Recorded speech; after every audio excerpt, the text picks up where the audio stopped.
Welcome to regular session, Mayor and City Council, 6 p.m. Wednesday, September 13th, City Hall Complex Chambers.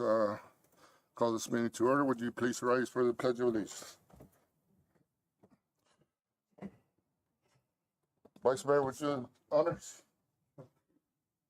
I pledge allegiance to the flag of the United States of America and to the republic for which it stands, one nation, under God, indivisible, with liberty and justice for all.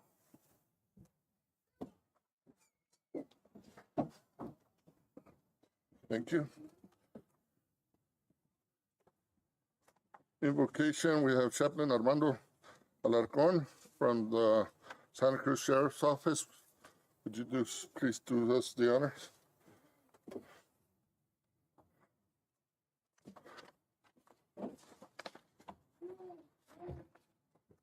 Good evening, Good evening. Mayor, council members, citizens. Let all things be done decently and in order. 1 Corinthians 14:40. If I were to put this verse in today's context, it would be something like this. Let everything be done in a fitting and proper manner, like we do here. Well-planned and respectful, like we do here. Polite, when we do things in such way, there is love, unity, and peace. Let us pray. Heavenly Father, we come to you today asking for your guidance, wisdom, and support as we begin this meeting. Help us engage in meaningful discussion. Allow us to grow closer as a community and nurture the bonds of unity within our great city.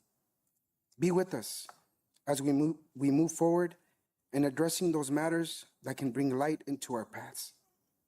We thank you for allowing us to be here, to have a space where voices can be heard and hearts can be spoken. We pray for all here today, our mayor, our council members, and our great citizens here present, that you may bless them. We pray this in the name of our Lord and Savior, Jesus Christ. Amen. Amen. Thank you, sir. Very well. We got some call to the public. Nogales Police Officer Association. In Pau. Thank you. Good evening, Mr. Mayor, members of the council, community. My name is Jose Pimienta. I'm a police officer with the city of Nogales, and I'm the newly elected president for our association. I'm here to extend our hand. We'd like to work hand in hand with the city and help remedy some of the issues that are occurring in this community, and hopefully in the near future, reach out and assist with community projects that we have in mind.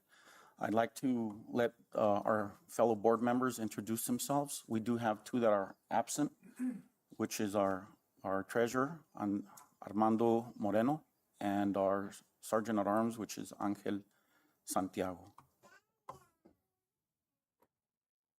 Good evening, I'm David Lopez. I've been elected as vice president for the Police Association's Police Officer Association. Mayor and Council, good evening. Sergeant Mesta, Oscar Mesta, been elected as secretary for our association.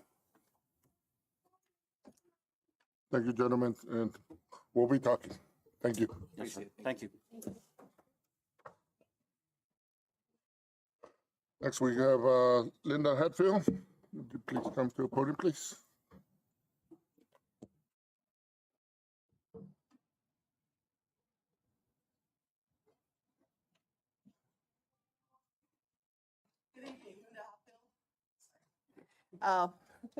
Representing CWA Local 7000, 877 South Alvernon. I just came down tonight for a couple of reasons to say hi, and I'm going to start coming down every week. We have several things going on, but I also wanted to just say Roy has been great to work with, and just remind him we still want to talk about wages whenever.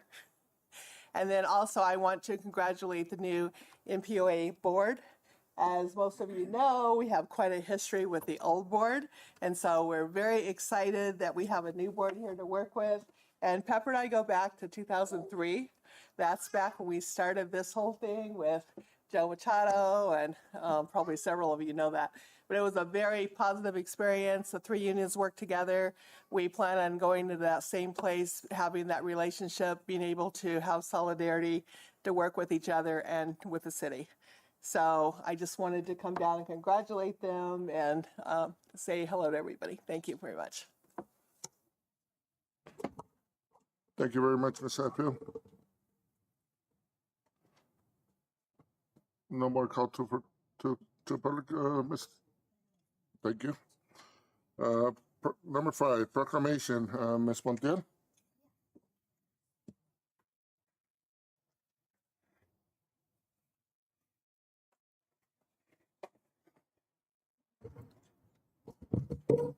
Susie, if you can come up, please. What'd you say? Susie.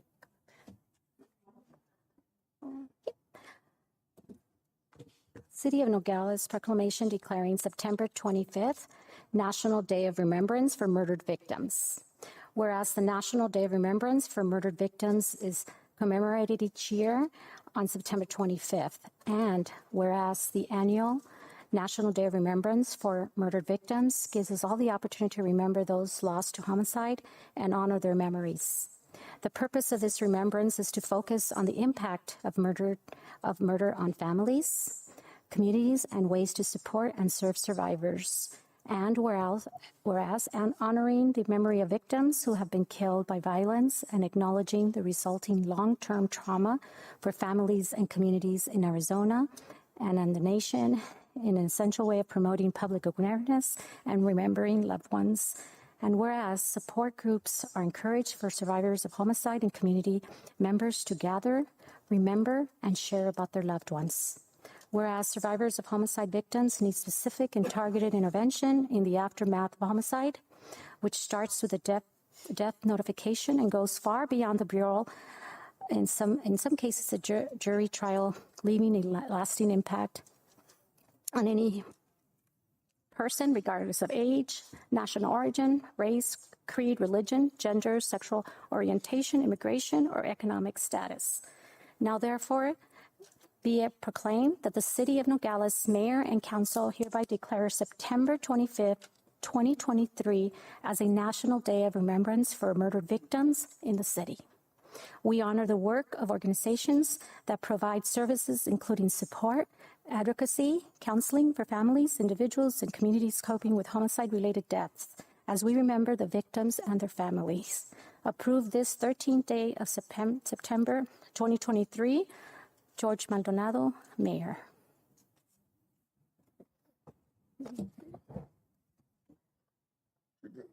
Say some words. Yeah, she will. Oh, do you want to have this first? Then she comes.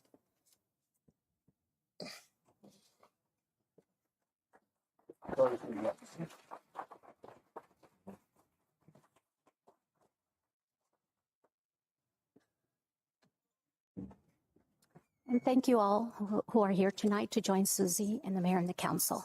Susie, go, you may have the floor. Thank you so much. This means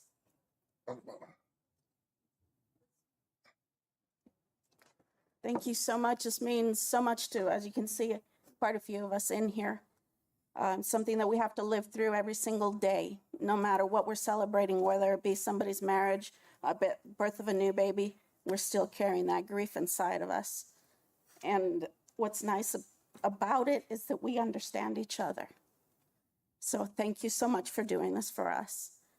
I would also like to invite the community to participate in our celebration along with the city and Maryland's No More Fear, including everybody here for the September 25th ceremony that we're going to have right at the Jesus Cordova Park at 10 a.m. If you can make it, and if you have a loved one that has been lost through violence, by the hands of another, please bring a photo of them. We'd all love to see them. We'd love to hear their stories, we'd like to say their names. So please, September 25th, 10 a.m., Jesus Cordova Park. It'll be beautiful. It's for our loved ones. We'll make it beautiful. Thank you. Thank you, Susie.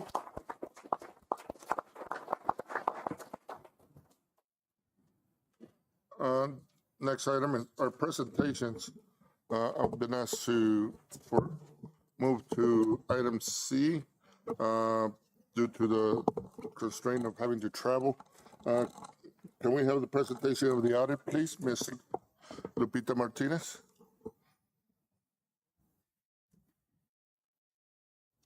Yes.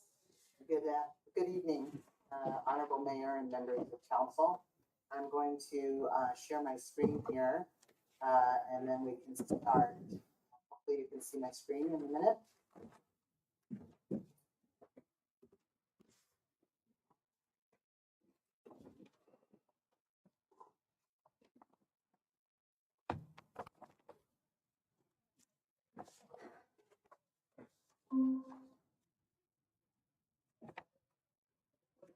Okay, can you all see my screen?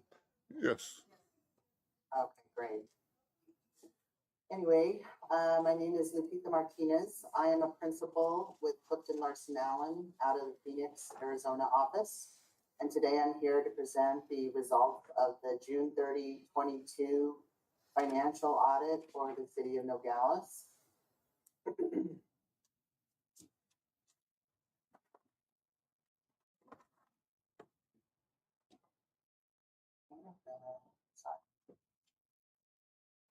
So we issued 5 reports. The first one was the governance communication, which is the final required communication that must be issued along with the audit. We issued the annual financial report, the single audit report, the highway user revenue report, and the annual expenditure limitation report.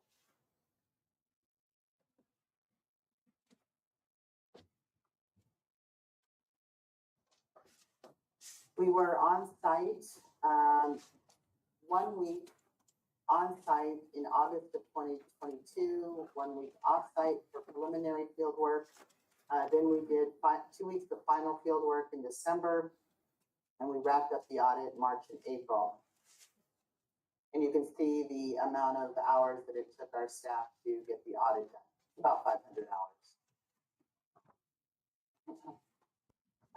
At a glance, I just wanted to cover some of the items in the report. You have them all so that you can read them in depth, but for the governance communication, we go over significant estimates.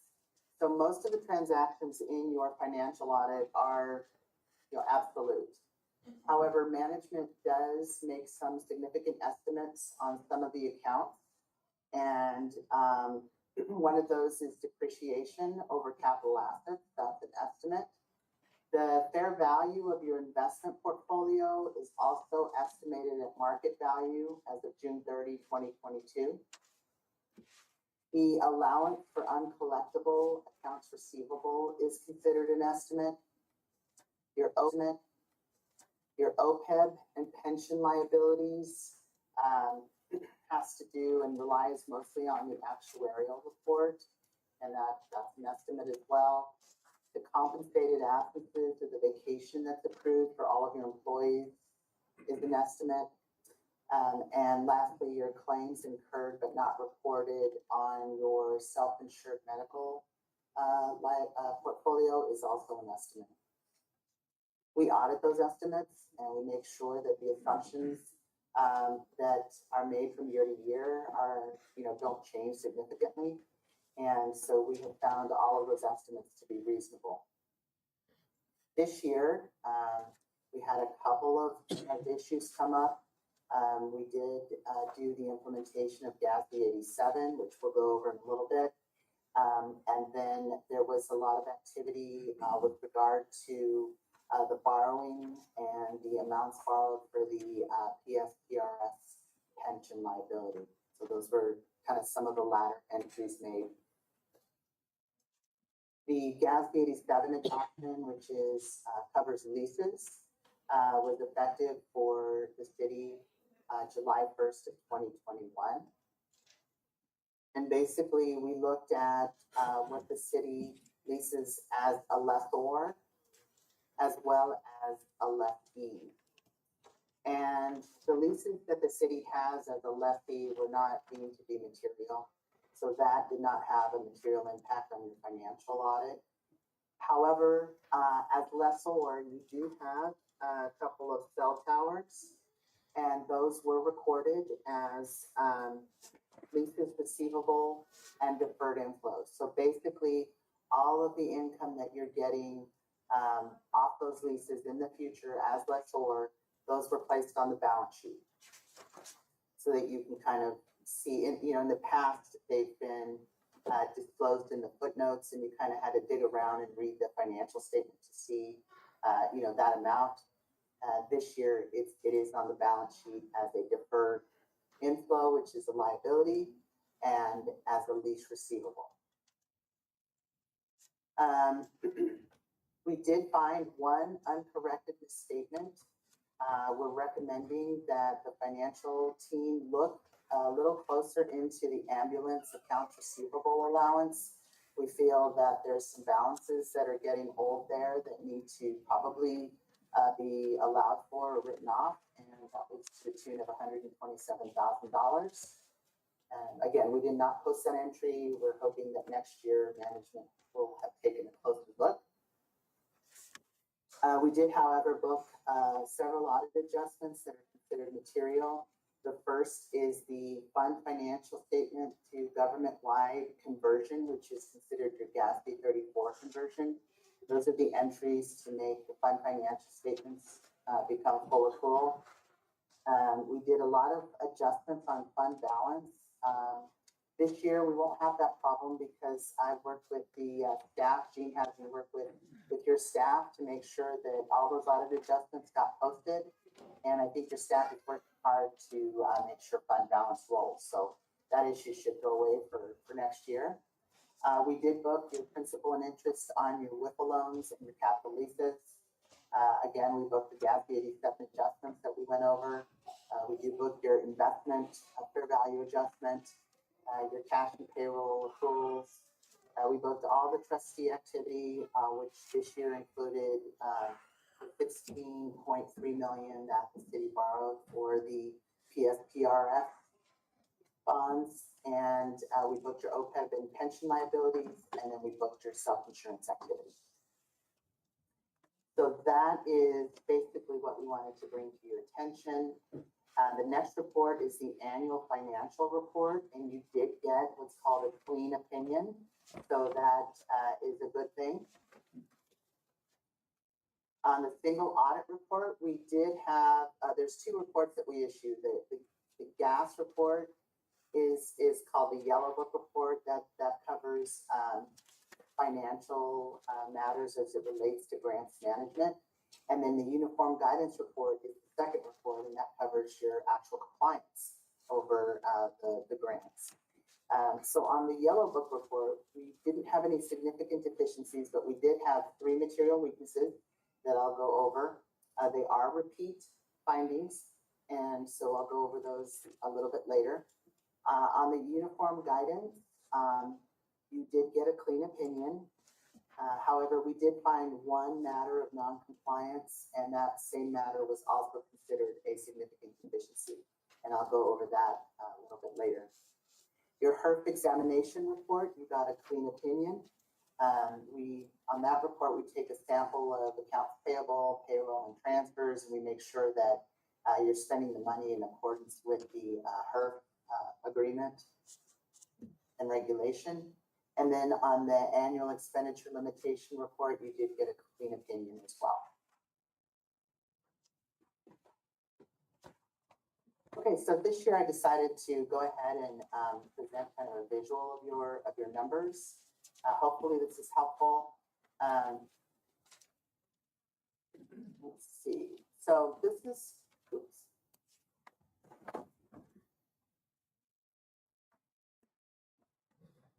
What I'm having difficulty with my mouse here, sorry. Okay, so this is the balance sheet. You can tell that everything is pretty steady. Current assets and other assets went from 28 million in 2021 to 49 million in 2022, and that is mostly due to the $16.3 million that you borrowed. That money is sitting currently in restricted cash, awaiting payment to PSPRS. I believe Gene mentioned that he would be paying it 4 years from now. In the meantime, it is sitting in restricted cash, and that's causing your assets to go up.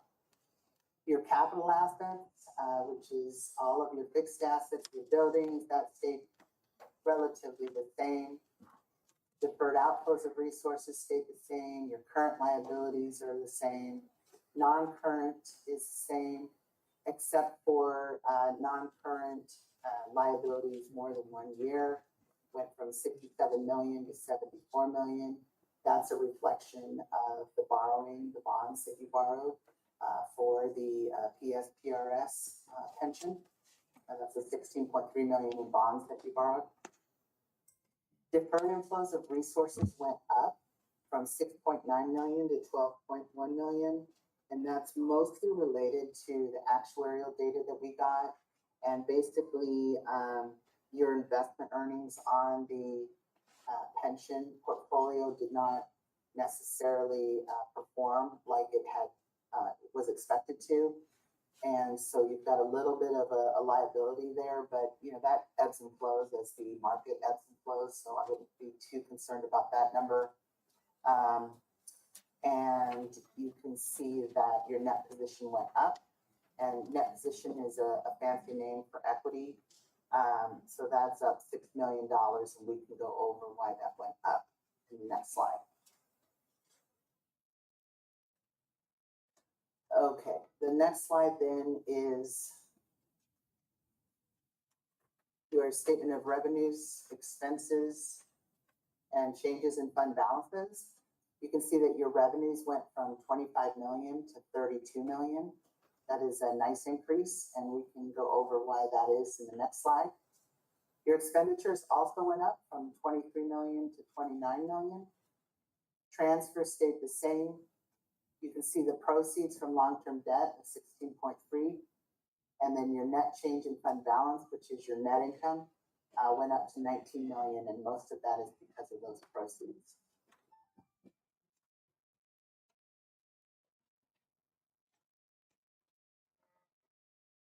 Okay, so what happened in revenue?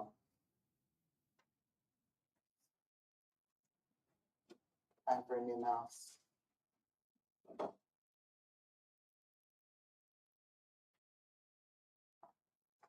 Oh, hold steady, we're good. Okay, so revenue.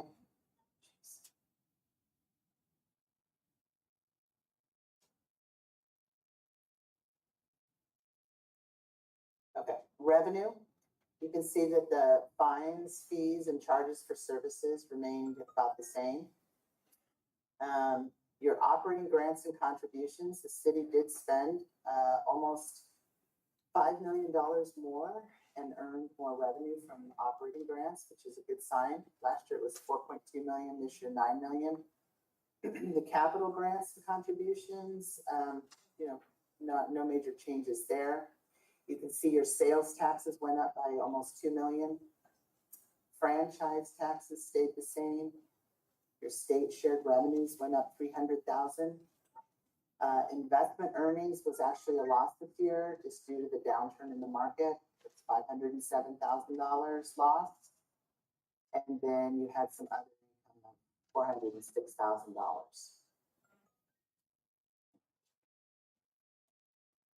On your expenditures, you can see that the general government expenditures went up from 3.8 million to 5.2 million. Public safety went down 15 million to 13.5 million. Highways and streets went down 4 million to 3.5 million.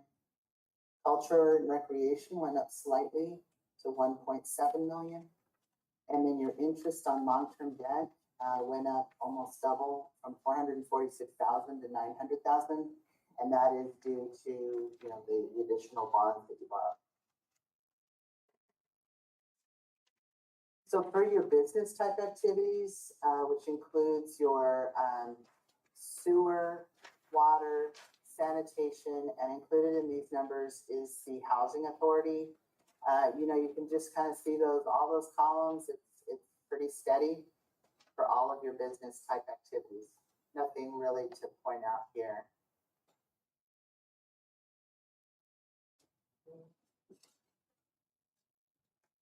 Your P&L is showing a 1.5 million combined net loss, which is mostly due to a $2 million net loss in the sewer business. The sewer business lost $2 million. However, most of it is depreciation. If you look at the statement of cash flows, your sewer is cash flowing about 165,000, almost even.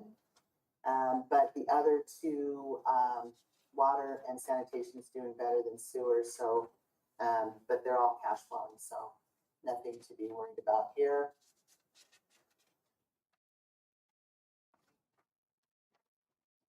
Just some more data on the revenue, the expenses. On this slide here is your government-wide expenses, and it just tells you how, the percentages of the expenditures of the city and what percentages go to what areas. You can see the largest percent goes to public safety, then followed by general government, and then sewer, and so forth and so on.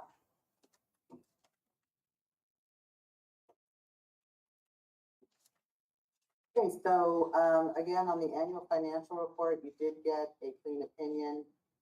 The required supplementary information, which covers all the pension data, we disclaim an opinion, which means we don't provide an opinion, which is common.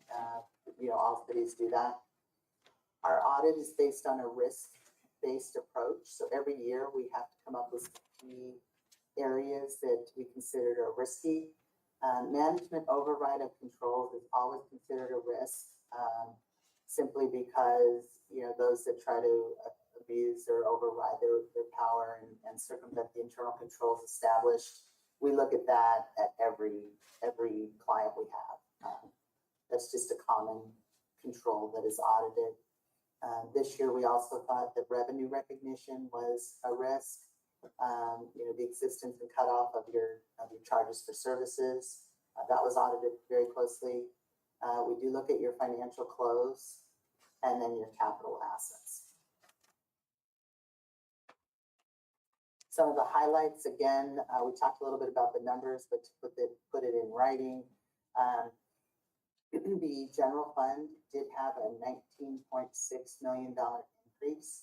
Again, 16.35 is due to the proceeds from the bonds, but you did still have an increase of 3.7 million for the city, which is positive net income. And again, most of that was due to increase in taxes and the increase in the state shared revenue. You saw the increased spending due to your grants of 4.8 million. That's positive. Offset by loss in investment of $500,000. And then the increased expenditures is also a result of just spending your grants.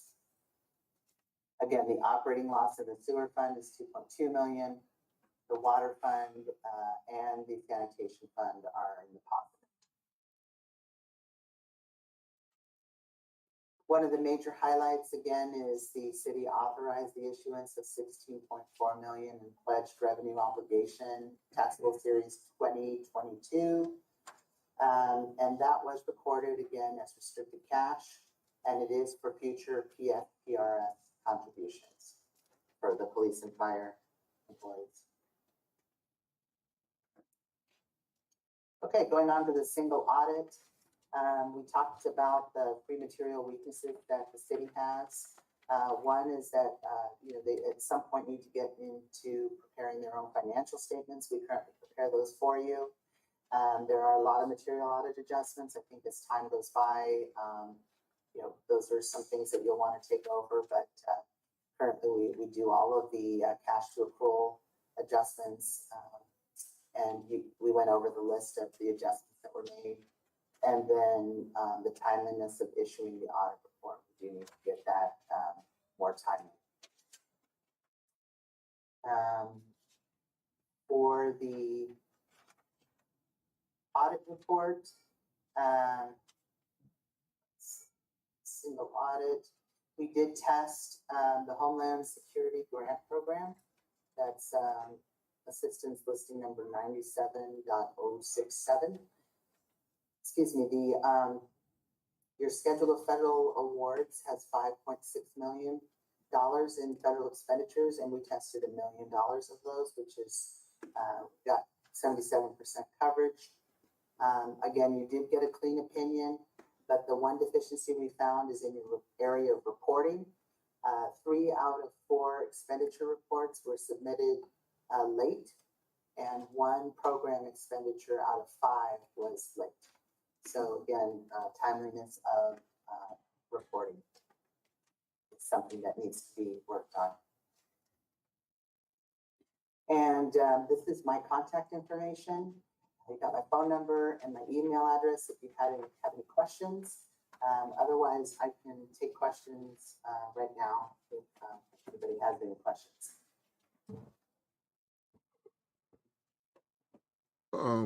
Thank you. Thank you, Mr. Lupita. Mr. Bermudez, I think, basically, we're all just got this.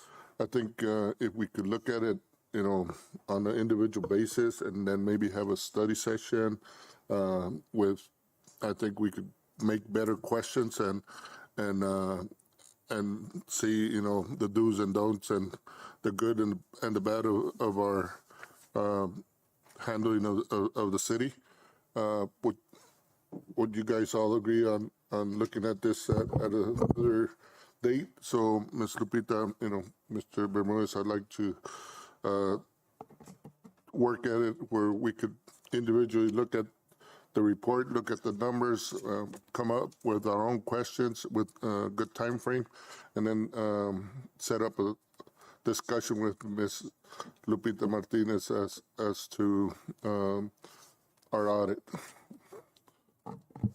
Okay. Good? All good for that? Sounds good, Mr. Mayor. Dean has the dates that myself and my staff are out there. I think it's October 9th and a couple weeks in December.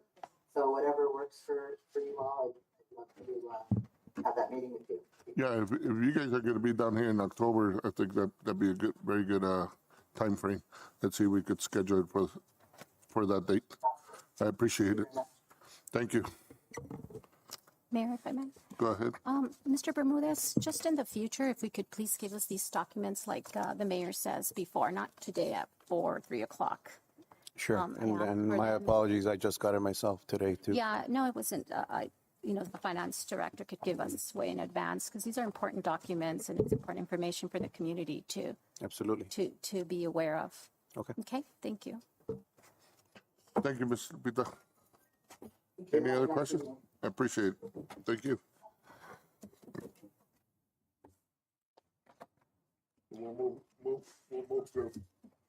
We'll move to a future date on agreeing to have a better discussion with Ms. Lupita on the audit for fiscal year 2022.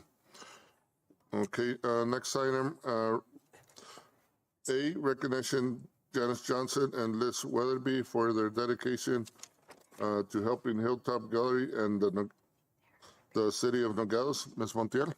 Yeah, just 1 second. Get my documents here. You have a certificate. Just 1 second.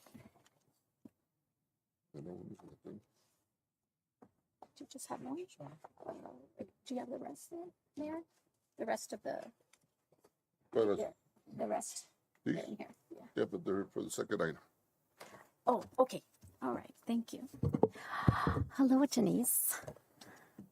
We could just have Janice and Mrs. Weatherby come up, please.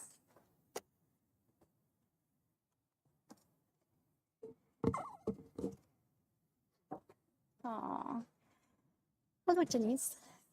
Oh.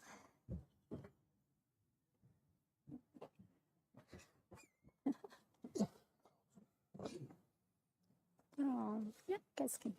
Janice? Hey, congratulations. Thank you. Yeah. Go ahead, read it. Oh. Certificate of recognition presented to Janice Johnson in recognition of your valuable contributions to the successful achievement of the Hilltop Gallery for over 40 years. A special thank you for your vision of empowering people in the arts and student achievement. And it was important for me to give you this award along with the city council and the mayor, Janice, because you've impacted so many children. I've worked with you for many, many years, including my child, Greta, as you remember. I would take her, and you probably remember babysitting her because I would pick her up late. And you got to know her more probably than I know her. I knew her at that time. So thank you very much for all your contributions. It's very much appreciated by the community of Nogales. Thank you.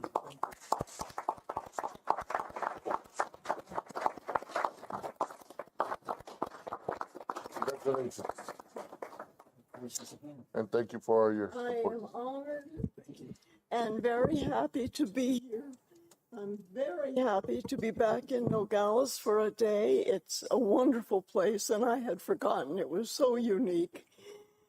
And I'm proud that I was able to be at the very beginning of the awareness of art in Nogales, and that it has grown and grown, and we're becoming here, and I still think of it as a place for an art center with everyone being aware and everyone being able to participate in the wonderful adventure of making and seeing and doing art.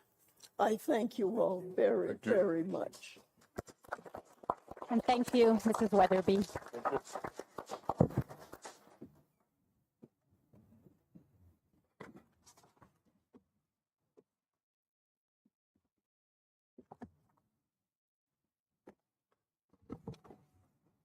Thank you, Ms. Montiel. Well, very well deserved, Ms. Johnson. Next item B, recognition. Ms. Montiel, again. Okay, yeah, so these are it. Okay. Recognition Juan Peña, Sabrina Manson, Isel Sanchez, Marta Cameron, and Garcia Solorio for promoting art in the community. Yes. And I'll be calling individually one by one. And we can start off with Gracia Solorio. And I know you're here, Mr. Solorio. Thank you for being here.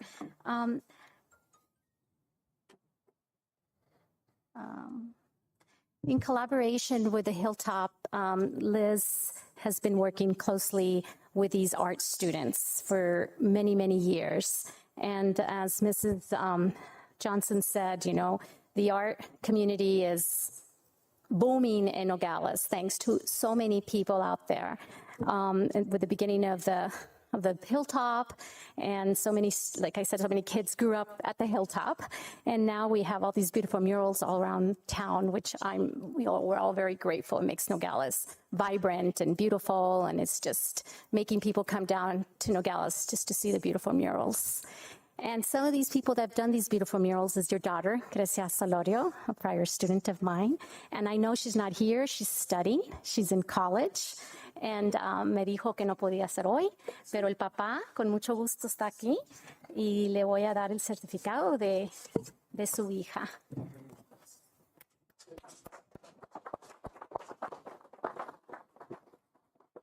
Bottom one, Solorio. Okay. And the certificate says, presented to Grecia Solorio in recognition for your ongoing commitment and dedicated service to the art community of the city of Nogales on behalf of the mayor and council. A usted, muchas gracias. This guy.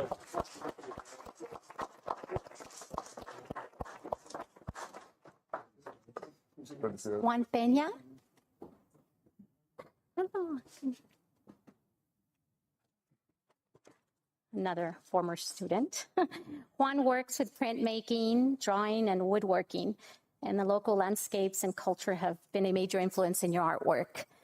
Born and raised in ambos, Nogales. And thank you. I'd like to also present to you a recognition of your ongoing commitment to the city of Nogales for your art service. Thank you so much, Juan. Thank you.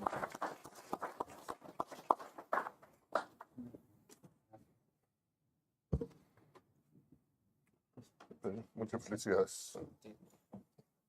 Sabrina Manson. Are her parents here? She's also in college. I will personally take it on behalf of the mayor and council to the Manson household, which lives near my house. And also Sabrina is awarded with a certificate. Sabrina was also born and raised in Nogales, had an amazing opening exhibit on March 19th at the Hilltop. And it was titled, it was Sabrina's Wonderful and Weird Art, which is very reflective of Sabrina. So if you could just come up, Liz, and give this to, well, I can take it or you'd like to give it to her, whichever. It would be an honor for you to give it, since you've been a big influence in her life. Thank you. Itzel Sanchez. Oh, there she is. Itzel Sanchez was also raised in Nogales and graduated from high school back in 2023. She's attending Pima Community College and working towards her degree. And you say that you like all types of art, especially realism. Thank you for your contributions, Isel. And here is a certificate for you in recognition also for your ongoing commitment and dedication to the art. Thank you. And good luck in college. Gracias.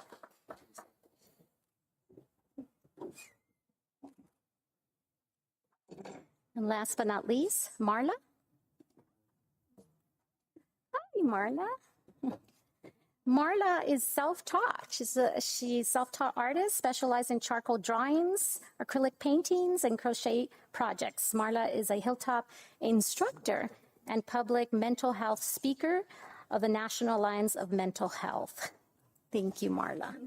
Here's your certificate. And again, in recognition of your ongoing commitment and dedication to the art community.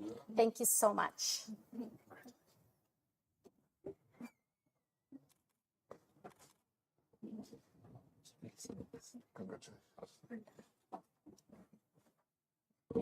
I think, Mayor, that's about it.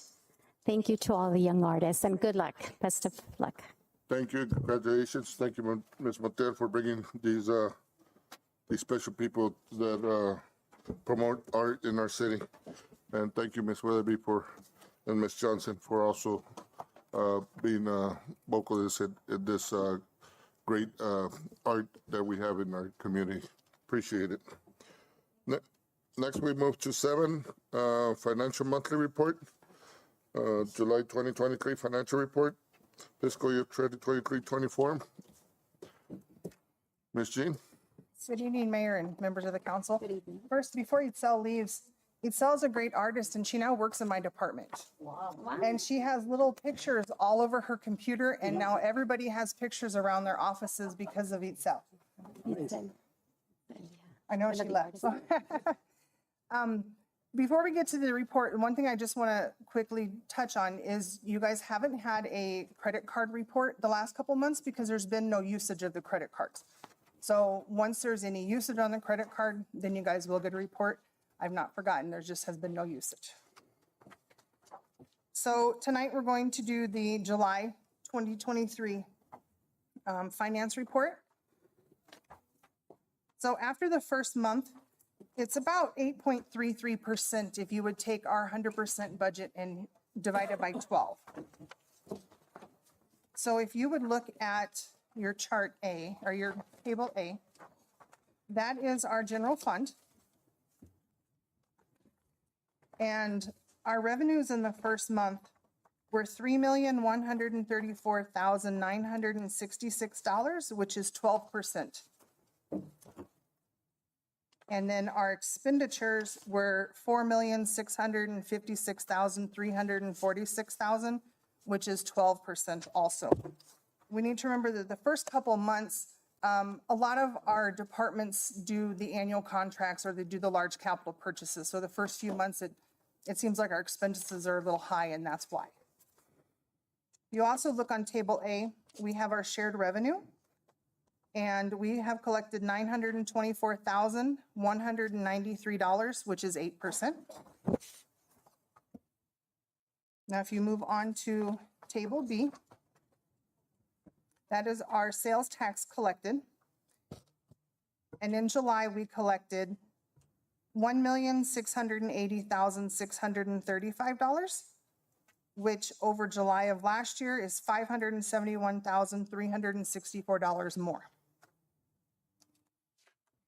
If you move on to table C, that is our general fund by department. You will see those departments that are highlighted that are above the 8.33%.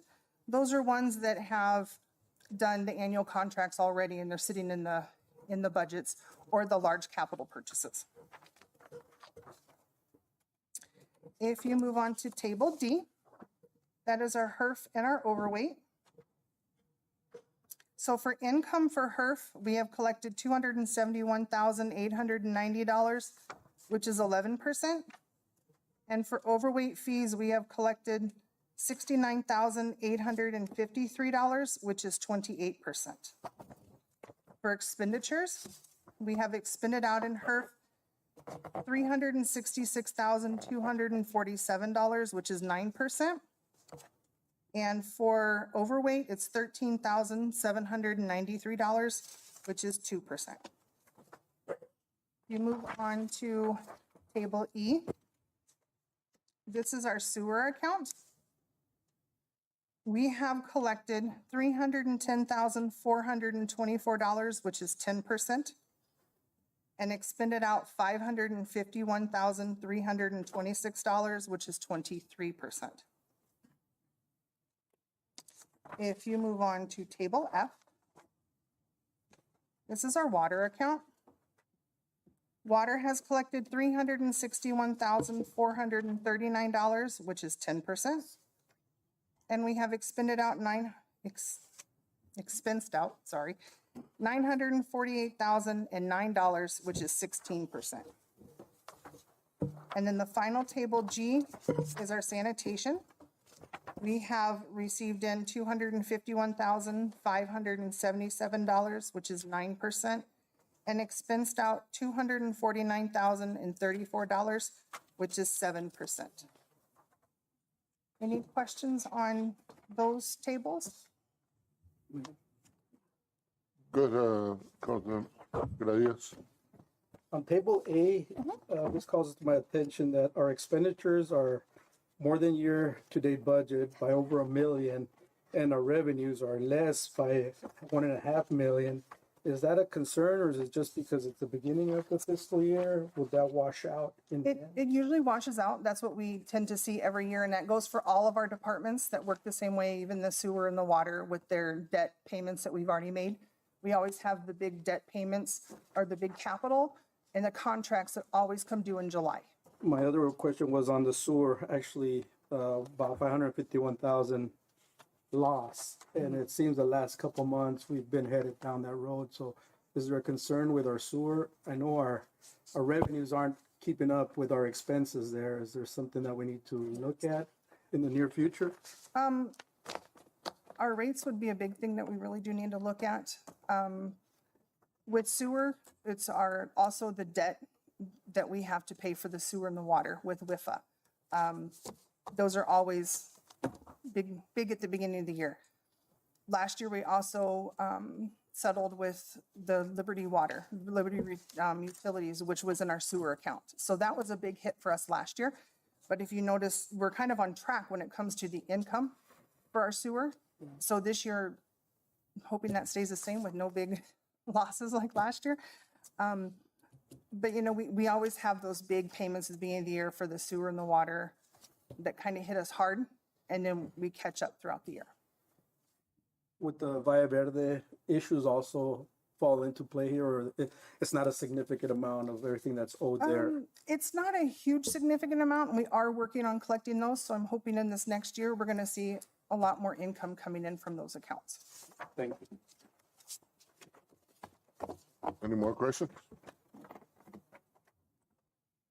Okay.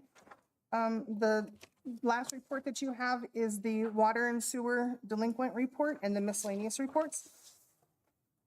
So currently we have 6,149 active utility accounts. We have 88 accounts which are on contract. They total $93,202.46. It was a decrease of $3,491.95 from last month, and an increase of one account. We also have 142 delinquent accounts that are sewer or sanitation accounts only, that are ones that we can't just shut off. And those total the $297,423.52. It was an increase of 6 from last month, with an increase of $12,660.94. If you look at the second page, those are our businesses with outstanding balances and or contracts. There are a couple new businesses that have been put on there that are keeping up to date with theirs. Next is the employee payouts. For August, we had 3 employee payouts totaling $2,621.44. In streets, it was 1 employee at $961.72 in vacation and sick hours. In water, we paid out to 1 employee $186.86 in vacation and sick. And in the community development, P&Z, we paid out 1 employee of $1,472.86 in vacation and sick. And finally, for the fuel report for July, we paid out $61,601.13. For July of last year, we actually paid out $77,243.91. So we have paid out $15,642.78 less than July of last year.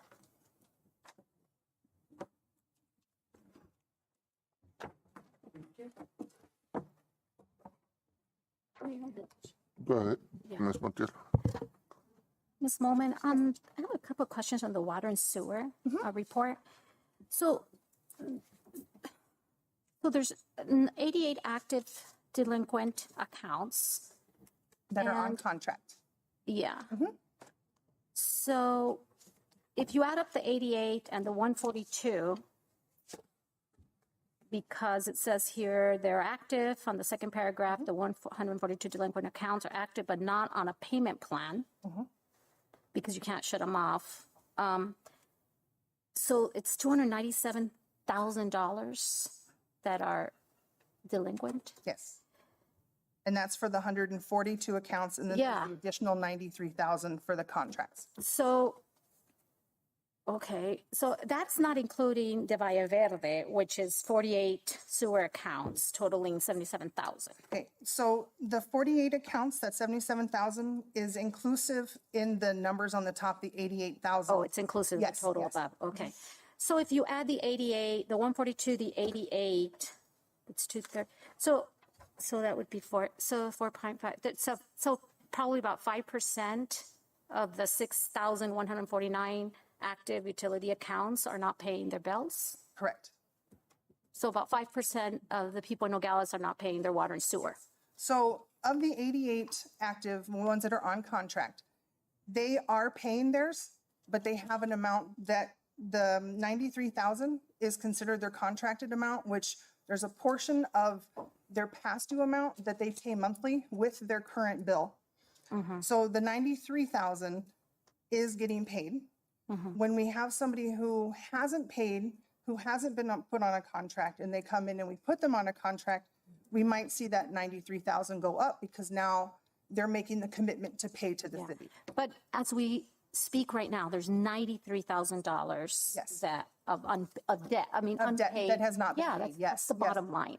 And we're Okay. working on getting that part. It's the 297,000 that we're working with legal on trying to get those accounts either on contract so they start to pay or at least up to date so that we can get. Tell me a little bit about how that works. If I don't pay my bill, how does that go? Okay. Legal, what process do you use? Well, if you have a water account and you don't pay your bill, we shut it off. Then you come and pay it and we turn it back on. For a sewer account, like Valle Verde, where it's just sewer Or or here, because sanitation. they're also, the other one is also, doesn't have to be Valle Verde, it could also be someone else in the city that has not paying their sewer bill, right? Well, the sewer bill's paid with your water bill Yeah. if you have the water bill. Okay. So the 48 sewer accounts on the bottom are actually within Valle Verde, but they're on contract. Sewer, okay. Yeah. So the 142 delinquent accounts not on the contract are the ones that we are working with legal. Legal is trying to work with Valle Verde so that we can get a good working relationship with them, so that we can get more on top of who's moving in and who's moving out, so that we can keep track of those and be able to get out to those owners or get out to the people who are renting the apartments and say, you know, you don't have an active account, we need to give you an active account, or you have an active account that you're not paying, we need to get you up to date. Most of the ones that we've been able to find, and we do skip searches through legal with some of them to find some of these people. And with all the skip searches, we've been able to do contracts with them. If we can't, then legal works up the paperwork and we take them to court. About what percentage goes to court of all this? I mean, just an idea, I mean. Maybe, it's not a huge percentage. Well, it all depends because not all of them end up in court, Right. obviously. The great majority of them, they come in and we put them on a plan. So of those that go to court, 99% of them, we get judgments. But it's hard to say, I mean, 100% of the cases that we deal with 100% of the cases, one way or the other, we come to a resolution. So the ones that are actually written off are, gosh, It's minimal. less than even 1%. Yeah, Okay. it's very minimal. Okay. And even if an account is written off, if that person happens to then want to come in and open up another account somewhere else within the city, if it still shows on our books, even though it's been written off, we collect on that. And You we don't let them open another account unless they pay? Yep. Okay. So when you say Valle Verde, that also includes the neighborhood across. It only involves Valle Verde? It's Valle Verde Water Company. No, but So it'd be any, what so it's other Valle Verde, neighborhoods? Chula Vista, Okay, there I go. Yeah. Uh-huh. everybody who's not on the city water. All the way up to Ruby Road. Ruby Road. There's warehouses out there. Yeah, okay. So it's not just you just call it Valle Verde Water because it's the owner of Yes. the company. Okay. Okay. So there is like a 5% that are not paying Right. their water and sewer in the city of Nogales. And a few of our big ones that were just the sewer ones, we've actually have settled with them and they've paid out their entire amount and now they're back on track. So Okay. a lot of our big ones are paid for and we're working on getting the smaller ones done also. That's all. Thank you. Go ahead, Mr. Bonilla. Out of the few people that we've ended up in court, do we charge them all the attorney fees and stuff like that, or? That's a good legal question. Do we charge, when we go to court, do we charge them the attorney fees, legal fees? We don't charge, well, that's part of the whole lawsuit, but depending on the type of resolution we reach with them, we sometimes just waive those fees. It all depends on the amount and it depends on the effort.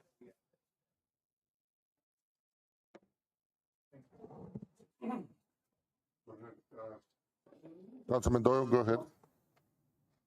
More out of curiosity on your fuel report.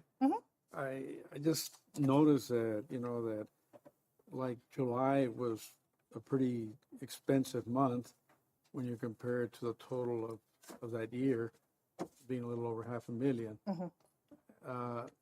Is there a reason for July being so high? July of last year? Yes. I think that's when about Well, our actually- numbers started going up. Our July of this year was lower than last year. Well, here it says July of 23, the total paid out was 77,200. Yes, So it would have been this July. for fiscal year 23, which would have been July of last year. Of last year, okay. Then- So now we're in fiscal year now 24. August started, Yes. 2024. Yeah. So, anyway, it says 77,000 for that month. Mhm. But yet the total of the whole year was 528. So it means that July was pretty steep. It was, and that's when we started working with the departments and do you really need to drive as many miles you do? And then, of course, gas prices went up and then they went down and right now they're a little bit lower than they were last year at this time.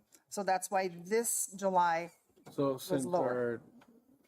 our acting city manager came into play, he kind of put some restrictions on the, we just watch what we do a lot more. or there's more management over it. There is, a lot of the directors are watching what their employees, how much their employees drive their vehicles. I just wanted to say thank you and compliment our acting city manager for bringing the fuel costs down. Thank you.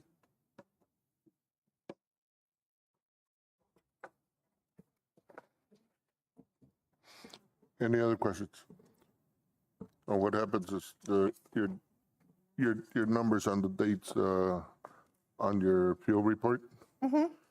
Shouldn't it be for fiscal year 23 July? So the 61,000 that we just spent this July, that's fiscal year 24. Because fiscal year 24 actually began July of 23 and ends June of 24. So we're now in technically fiscal year 23, 24, and last year would have been 22, 23. So the 77,000 was in fiscal year 23, because that's the date we ended, so I can change it to say 22, 23, and 23, I 24. think it'd be easier to Yeah. understand. I can change that, absolutely. That's why I think Mr. Doyle was assuming that fiscal year 23 was this year. Was this, yeah.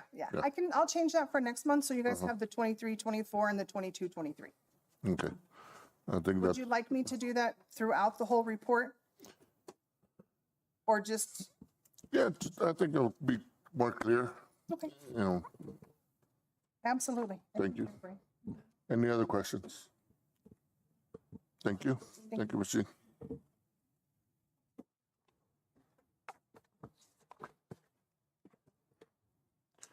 Okay, now we move to discussion items. A, discussion, possible action, application for support of community event, Nogales Bike Classic 2023.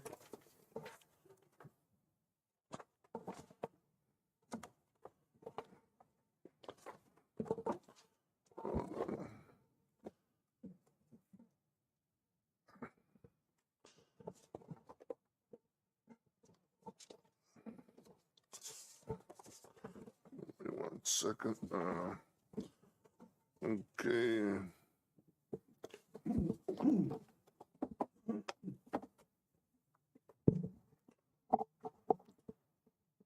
Okay, on this item, it's application for support of community event from Circle of the Peace. Did everybody get Nogales? It's a Nogales Bike Classic on Saturday, October 14, 2023 from 7 a.m. to 2 p.m. The local event is going through Nogales, Santa Cruz County. It's going to require some street closure, traffic assistance. Estimated size of the event 300 to 400. Funding is only in kind, and that requires 12 officers for the event, large trash receptacles, 8 porta potties, second block of Morley closure, Park and East Street, for the event, and obviously some EMS, fire truck, ambulance on site. Do I have a motion for this? Yes, Mr. Mayor. I move to approve the application for Circles of Peace for the bike Classic 2023. Any discussion? Go ahead, Ms. Montiel. Yeah, I just want to note here that Circles of Peace is not asking for monetary monies. They're just asking for in-kind support from the city, which still costs money. And so it's in-kind is $4,260. Is that correct, Mr. Bermudez? Yes, ma'am, it is. Okay. So in-kind is still taxpayers' money, but it's not in addition to, they're not asking for monetary other than the in-kind, which is $4,260. Just wanted to make sure that the paperwork here is what I'm reading. Right, Mr. Bermudez? Yes, ma'am. Mr. Mayor, Ms. Montiel, we have been supporting Circles of Peace for the last several years on the same event. The reason that I brought it before you, even though it's budgeted for, is because of the extraordinary event that's using 12 officers. There's going to be some street closures, et cetera. So you and the community will be aware of such an event. But again, like you say, there is no request for funding. It's just all in kind as far as personnel and equipment. Mm-hmm. Thank you. Thank you. Any other comments? With that said, all in favor? Aye. Aye. All opposed? Motion passes.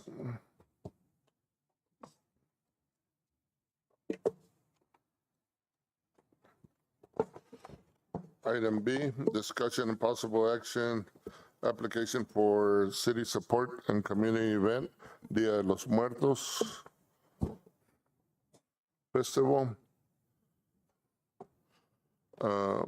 Application from Comité de Arte y Cultura, event Dia de los Muertos Festival, date and time, October 28th, 2023, Karen Park from 5 to 10 p.m. Stage set up beginning night before. Basically, this event's at Karen Park, second block Morley from Park to East. Estimated size is from 1,000 to 2,000 throughout the event. Funding request is 5,000. Other support in kind attached is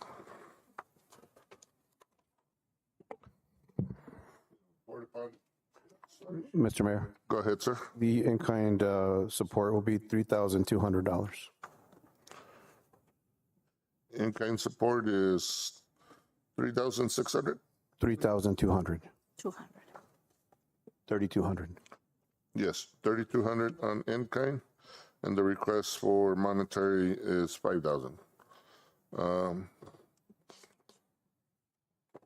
I have a motion on this event? Motion for this event?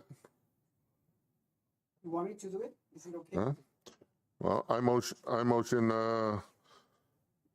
to approve this event, but I'd like to talk about the in-kind, about the funding.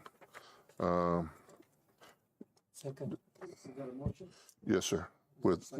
Second. With a discussion on the funding. I second. Mm-hmm. Any discussion on the funding? Go ahead, Mr. Dahl. I'd like to ask if the funding that's being asked for this, I noticed that it comes from the same, I guess, organization. Can you speak the same louder? organization that covers the one that we're going to have for the fiestas. It's the same organization. Yes.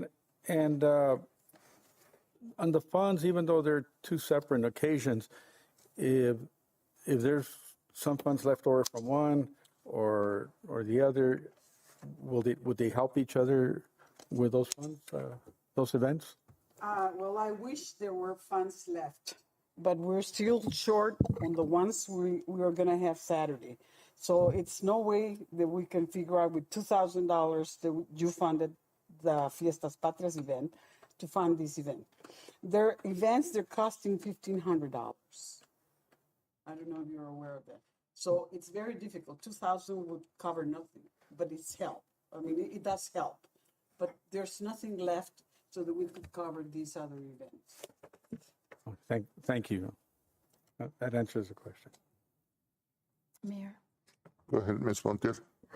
Mayor, I would like the community to be aware of the fact that it's not that we don't support, or I personally don't support these events. Any events in the community is good for the city of Nogales, and what's good for the city is good for the community.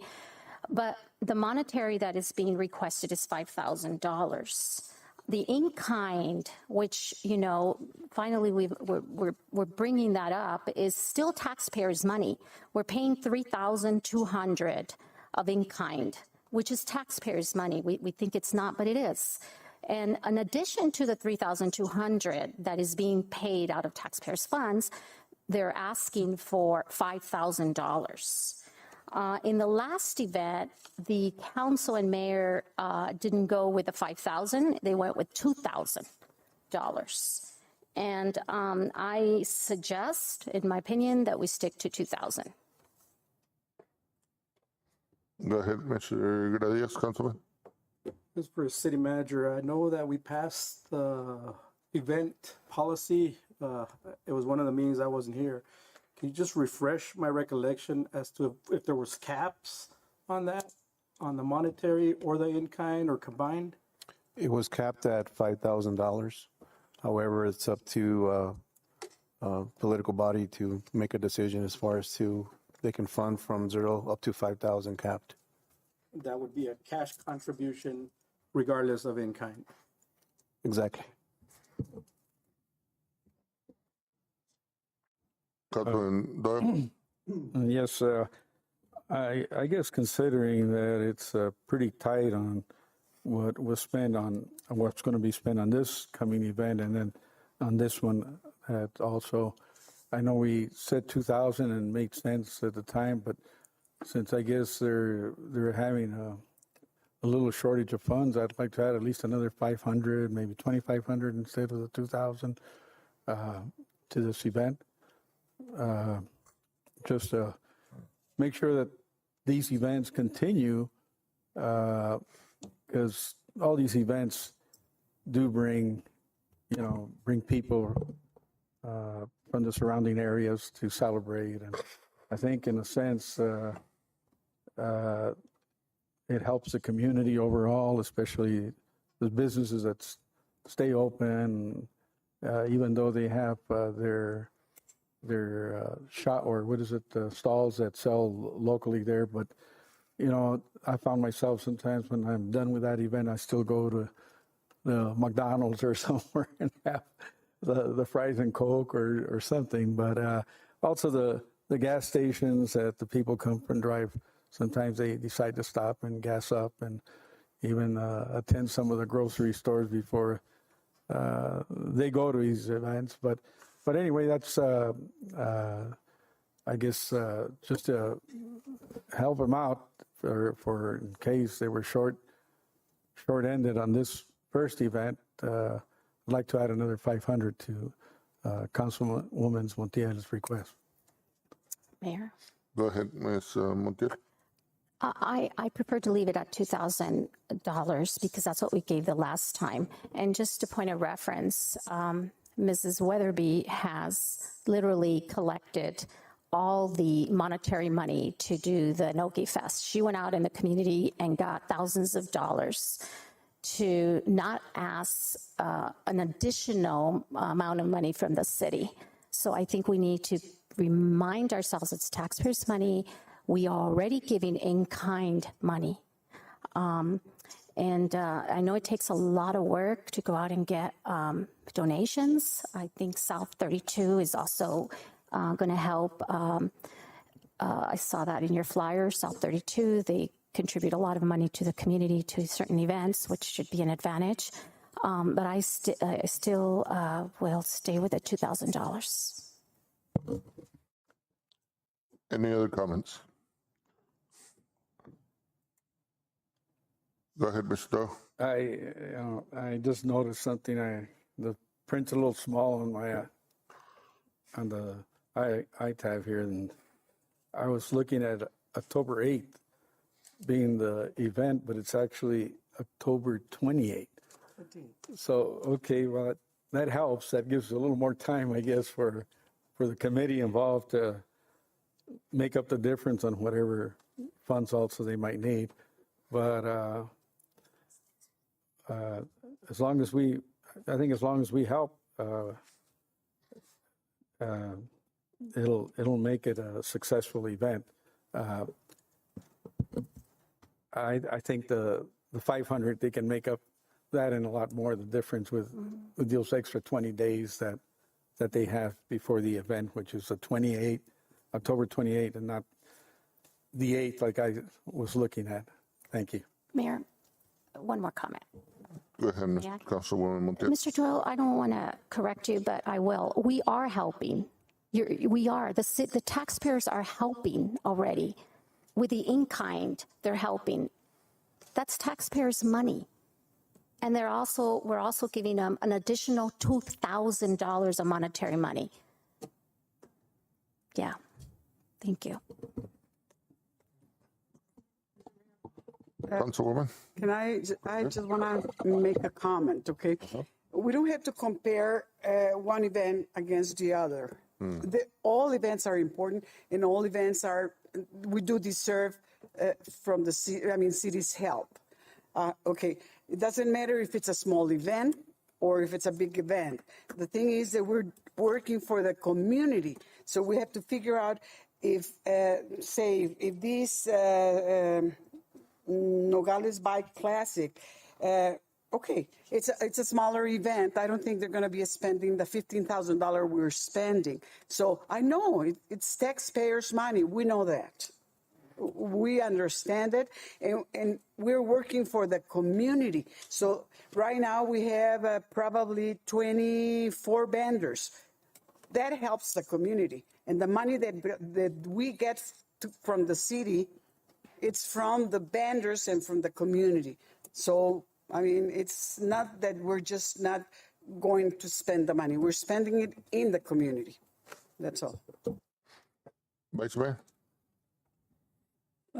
I know that we approved that application and capped it up at 5,000 per event, but there's a lot of entities in Nogales that need help sometimes.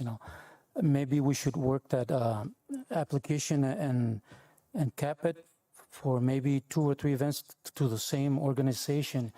So we don't have the same entity requesting the funds for every event that they have. That way that gives the other entities an opportunity to take a shot at that money. So I don't know if you want to revise that application, or if you want to limit the amounts of times that one entity can apply for. So maybe we can talk about that. Okay. So with this said, I've heard 2,000, I've heard 2,500. Anybody want to make a motion to what amount? Go ahead. To make a motion to give $2,000 to the Comité de Arte de Cultura for the Dia de los Muertos festival. The motion is to amend. To amend. Oh, so so we're amending the previous motion. Thank you, Mr. Machado. Second. Any discussion? That's it. All in favor? All right. All opposed? Motion passes with 2,000. Now, We'll go back. Now we go to the motion to approve The motion. the application before the reduced amount. Okay, so now the motion is to approve the Comité de Arte event Dia de los Muertos with the reduced amount down to 2,000 and the in kind of the $3,200. So moved. It's already been, moved and seconded, it's just a vote now. All in favor? Aye. Right? All opposed? Motion passes. Thank you. Discussion possible action application support for of community event Veterans Day Festival.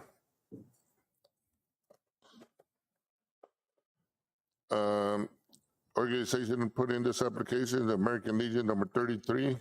Event is Veterans Day Festival, Saturday, November 11th, 2023. Event at Morley Avenue from International to Memorial Park Parade, Cordova Park Wall of Fame, of Honor Ceremony, and then space between Fletcher Park, Fletcher Park, would that be Turley and, 1 and 2 is. behind the outfield? Okay. I thought it was gonna be in the paving. Thank you. So it's in the space between Fletcher Park 1 and 2 for a reception. Estimated event for 2,000 over all 3 festivals or just festivities, but this is just one, right? All 3, the parade, the wall of honor, and the festivities at reception at Fletcher's. Okay.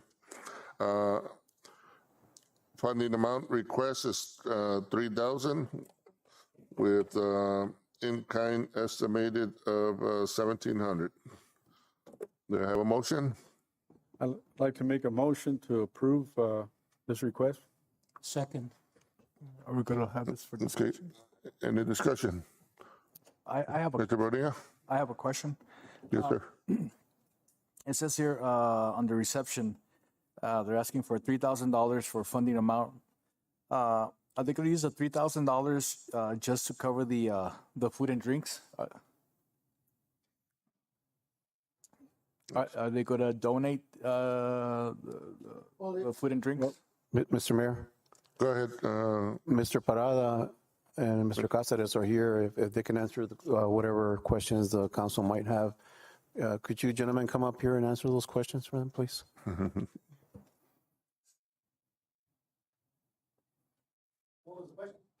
The question?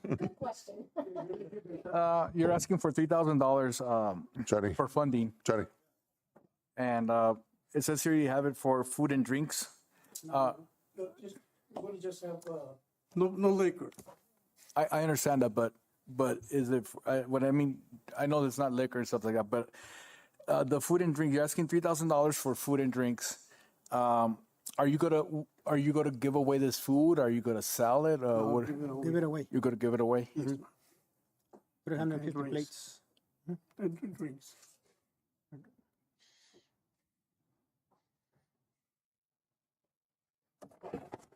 And the 100 chairs, 10 tables, and the 6 canopies, that also includes under the $3,000 for rental?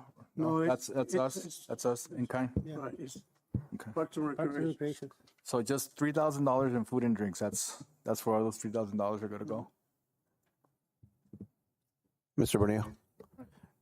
So the in-kind what I'm talking about is personnel equipment, would be for the parade, for the event in front of the wall. It's $1,700.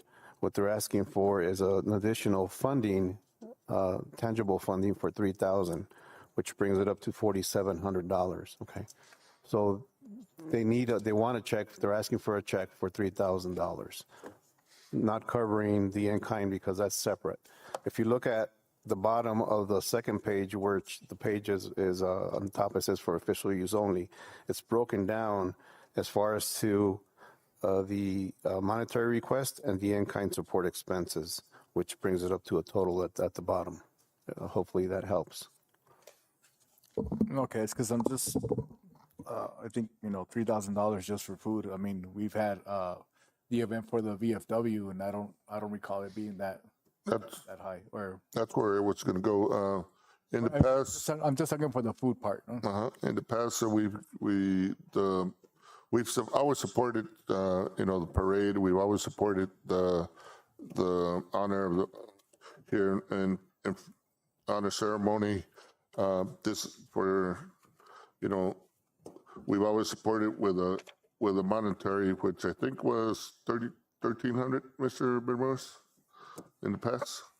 Yes, that was 1,300. And be advised also that we're saving the city money because we're gonna use Morley Avenue. We're not gonna go through the Grand Avenue, the Grand Avenue, all the way to the Wall of Honor. Okay, so you're not gonna need extra manpower, overtime. We're gonna use police officers for overtime, so we're saving you money, I think. What we're trying to do is change the environment, make it a more safe environment for everybody, for the public, more of a family type, bringing Nogales together, unifying the people of Nogales with the veterans. Veterans Day is the most important days, holidays in American history of the United States. We're trying to honor all veterans, and that's how we do it. It was a parade, brings a lot of life to the people, makes the town feel alive for a while. Councilman Bonilla has the floor, Mr. Doe. I was just going to make a request to you, Mayor. May I get off the diocese as a councilman and speak with, I'm a veteran, and so that I can speak on behalf of the veterans also? Legal? I don't think you have to get off the dice. I can do that? Okay, good. Okay, go ahead. Bonilla? Have the floor. It's because I don't have an issue with this with the in-kind. I mean, we've done it in the past. From what I remember, and Councilwoman Melendez and Mr. Bojorquez and Mayor, I think what we spent in food was back in other years. I don't think it was at $3,000. That's the price. That's the number I'm having problems with the $3,000. Because we've had it in the past, and I think we've had it at $1,700 or $1,800. I don't ever think we ever went over $2,000, and now it's at $3,000, and it's I think it's a little bit steep for. Let me clarify that, okay? The 1,700 you're talking about the year 2018 or something like that. Let me give you a copy of the Taco Loco, okay? It's invoice, okay? This is one from 2021, $2,500. $1,000 deposit. This is from El Rio Mexican food for $2,400. It doesn't specify what year that is.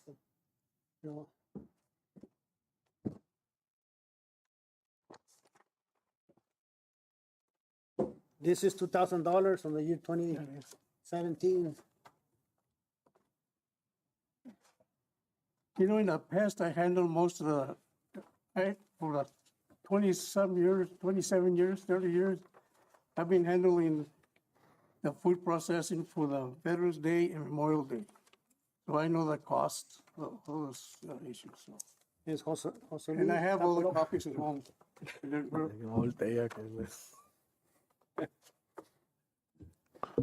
Mayor? So this was for the American Legion. American Legion and VFW. VFW. That's We what work you're together. Yeah. So this request is basically for both entities working together. Yes, sir. You want to see them? And You can pass it around if you want. Yeah, I asked them. Said they were okay. so what I take it from your receipts, let's say, what I heard from here is, receipts for 2,400, 2,100, stuff like that. So would this be not to exceed 3,000? We're gonna try. No, No, that's what I meant. If you bring us a receipt for, 2,200 or whatever it is, 1,600, that's what it's gonna be. Right. He's gonna go over that, but. He's gonna go over that. We'll take care of the rest, That's right, not to exceed. right? Yeah, yeah. But we can't do it in that way because that would be contrary to the policy. The policy requires an amount. You can question how much it's going to be and you can go up and down in the amount, but it doesn't require it doesn't allow what you're trying to do, not to exceed. Bring me this and we'll pay you that. So, I mean, I don't know how you want to handle that. Well, you're illegal. How do we handle it? Well, you can reduce. It's, You can if we approve 3,000, they bring us a receipt for 2,500. And I'm just giving examples. Are we gonna pay them 3,000? The request is 3,000, okay? If it goes, it's just the same, if they're requesting 3,000 and the bill to them is 3,500, then they're paying for it, they're not coming to you. That's right. for it Under the policy. So, under the policy, they're requesting 3,000, you either give them the 3,000, or you don't give them the 3,000, or you reduce it or deny it, it's all up to you. Mr. Mayor, Go ahead. so under those 3,000 or whatever the council decides to give them, that's to support the event. They're not going to come back with a receipt as far as to how much it costs. So either you can give them between 0 or up to 3,000, up to 5,000, but in this case, they're requesting 3,000 for the event. Okay. You can lower it or leave it as is. To anybody's knowledge, Mr. Bermudez, I'm not sure if you've seen the past numbers. Ms. John, Ms. Renee, have they been getting 3,000 in the past?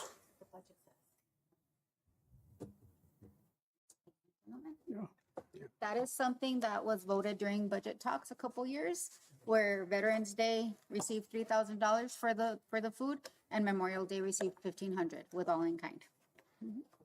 Okay. And that's what it's been since I've been at Parks and Rec. Thank you for clarification. Any other questions or? Well, Go ahead. I was just going to touch base on that, like what we've done in the past. And also, I just want to say that on this year's, the reason that it's being done in Fletcher Park is because we're hoping to grow the tradition of getting more people celebrating our Veterans Day activities. And that's why there'll be some extra activities that I didn't see on, but I think you're far going to exceed the 3,000, and not just on food, but other things that American Legion is going to put out there for family and kids. So it's to bring again not only the people together in the community for days that are so important. You know, a lot of the patriotism is kind of dying out in schools to a certain degree compared to what it was when we were kids. And by bringing these events and letting people recognize the importance of the freedoms that we have because of our veterans, because they've gone out there and fought, and we all have veterans in our families, and it's open to the whole community, not just veterans. So that's the purpose of this, to bring people back again together, to have respect for those sacrifices that were made by our veterans, and so there'll be that respect there and that fellowship of knowing that we're all part of our veterans because we have supported them in one way or another, even the ones that weren't in the service, the women that made the difference in World War II for us to stop that axis of terror that was going on throughout Europe. It's just that we all have in our hearts the right to defend the rights of others, for justice, for making sure that we have freedoms, that there are not dictators throughout the world trying to dominate it with their dictatorships. So it has a lot of meaning, and that's the reason that we want to, again, extend this celebration of veterans and honor them and respect them and let the whole community realize how important they are to each and all of us. Thank you, Mr. Bonillas. I have a question, Mr. Parada, and Mr. Cáceres. You told me right now that in the past, the American Legion and VFW, you worked together. Right. And I've noticed that this year it's just the American Legion. Is the VFW holding something separately, or what happened? What happened to that partnership? The partnership is there. We're going to work together on the parades and so forth. But we're going to rotate on the, 1 year we'll handle the parade, next year they'll handle it. And Memorial Day, we're going to alternate with the events. But we always work together all these years. Oh, okay. Anybody else? Thank you. And, I've asked,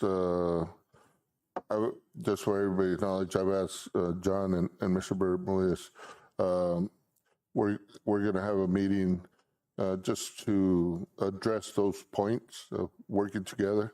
I don't want the city to be the middle people, and on the good and the bad, or the worst and the ugly, whatever it is.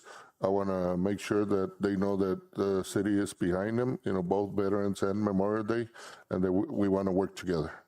So with that said, do I have a motion to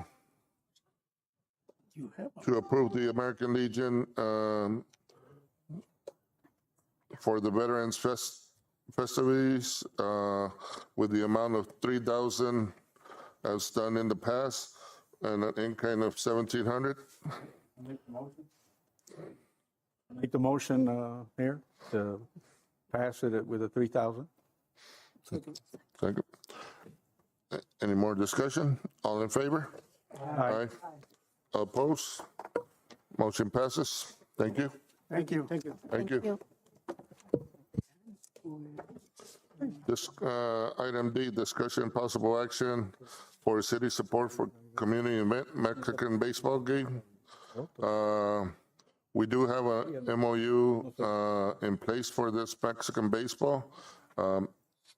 It's a baseball game that's gonna be on Wednesday, October 4th at 6 p.m. at Memorial Park.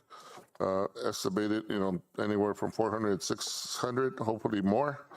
And it's just in kind. This is the Mexican baseball fiesta, where it's Navajo against Mexicali that are going to participate. As they're basically asking for all in kind, which is a total of estimated $2,050. Do I have a motion to approve? Second. Any discussion? All in favor? Aye. Aye.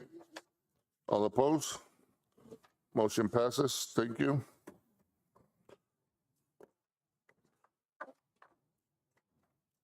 Update and discussion regarding claim filed by former city attorney Mike Massey against City of Nogales. Yes, Mayor, I put that on because if I recollect, there's 3 entities and we haven't had any updates. But the thing is that there's kind of singling out the city of Nogales, but yet I'd like to know how it affects the responsibility of the former mayor and present alderman or councilman, and we haven't had any updates on that. Well, there's only one claim been filed. Yes, legal, please take care. There's only one claim filed, and that was a claim against the city of Nogales. Not anybody else. Anybody else. Okay. That's the procedure before you file. That's the statutory procedure that's necessary before an actual litigation is commenced in Superior Court. And that's against the governmental entity, not any individual in the entity. Okay. Only through maybe a lawsuit would they go individually, or? That's a possibility. Okay. And the update I have for you is the claim was denied. There's been no action on that claim since that time. Well, thank you. So I want one Thank more you. question. If anything would come up on that, you'd notify us? Absolutely. Thank you. Thank you. Well, that's it. No further questions on this. No need to vote. We go to the next item. Liquor license. Consideration and possible actions of liquor license 2023-7, approval of recommendation of a insurance of special event liquor license application for Ms. Mercedes Espinosa for San Felipe de Jesus Parish for a fundraiser October 21, 22, 2023. Any discussion? All in favor? Aye. Aye. All opposed? Motion passes. Number 2, consideration and possible action of liquor license 2023-8, approval of accommodation, of liquor assurance of a special event liquor license application for Ms. Margarita Garcia Felix of Lourdes Catholic School for a fundraiser October 1st, 23. Any discussion? All in favor? Aye. All opposed? Motion passes. Number 3, consideration possible action of liquor license 2023-9, approval of recommendation of the issuance of a special event liquor license application for Mr. Germán A. Zelaya for Boys and Girls Club of Santa Cruz County, Inc., for a fundraiser October 4th, 2023. Any discussion? All in favor? Aye. Aye. All opposed? Motion passes. Orders. Consideration and possible action of orders 2023-09-046, an order of the Council of City of Nogales, Arizona, approving the proposal for Innova Engineering, Inc. for additional pavement replacement for Royal Road subdivision. We got a motion? Any discussion? Go ahead, Mr. Doyle. Yes, I always keep hearing what do you call it, Nova with WIFA, and I can see the water main replacement and everything. But in the past, we've had not such great luck with their paving. And I can see them paving maybe over the main, but now they want to pave the street side to side. I mean, the whole street. Are they qualified for that? For those projects? I mean, with past experience, who can answer that? Mr. Mayor. Mr. Doyle, they are certainly qualified. What happened in the past is the issue with Frank Reed, and that's one of the issues that we're trying to get away from by passing this in time. So the asphalt will not be laid during the wintertime because that's not adequate temperatures for laying of asphalt, which is what happened in front of the high school on Frank Reed. But they are qualified to do both water, sewer, and paving. Who's going to stand for the city and monitor their work? Ultimately, Mr. Bárcenas and Mr. Guerra are the ones that supervise or oversee these projects. So if there's any discrepancies, they'll have to answer for that. Absolutely. Thank you. Mr. Bonillas. I have a question for Mr. Guerra. Or Mr. Bárcenas, whoever can answer it. My concerns are the same as Councilman Doyle. I'm trying to avoid another Frank Reed incident. That mistake that was done ordering the asphalt when it was real cold, I would consider that to be a rookie mistake. These other asphalt companies that we work with, we never had these problems. As a matter of fact, this company right now, they are doing some work in the Monte Carlo area, and they're doing some work for Unisys, I believe. They're doing some gas line work. And let me tell you, I'm not liking the way they're fixing the utility cuts. I'm not liking it. It looks bad. And I don't know if it's they're gonna leave it that way or they're gonna fix it, but it doesn't look good. I from the discussions that I've had with you, Mr. Guerra, in the past, I thought that we were gonna steer away from this company to do everything.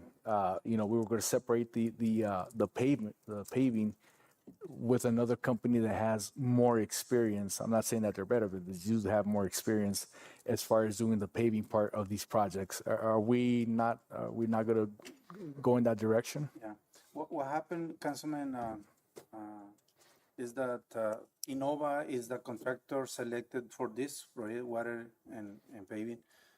They are responsible for paving only the trenching along the water main where they are replacing, I guess, 12 feet wide, plus the water services on both sides of the road. So if we do that, we will spend close to $1 million, and the whole, both of the divisions, Royal Road and Rancho Grande, will be just with patching everywhere, and will be $1 million spent there.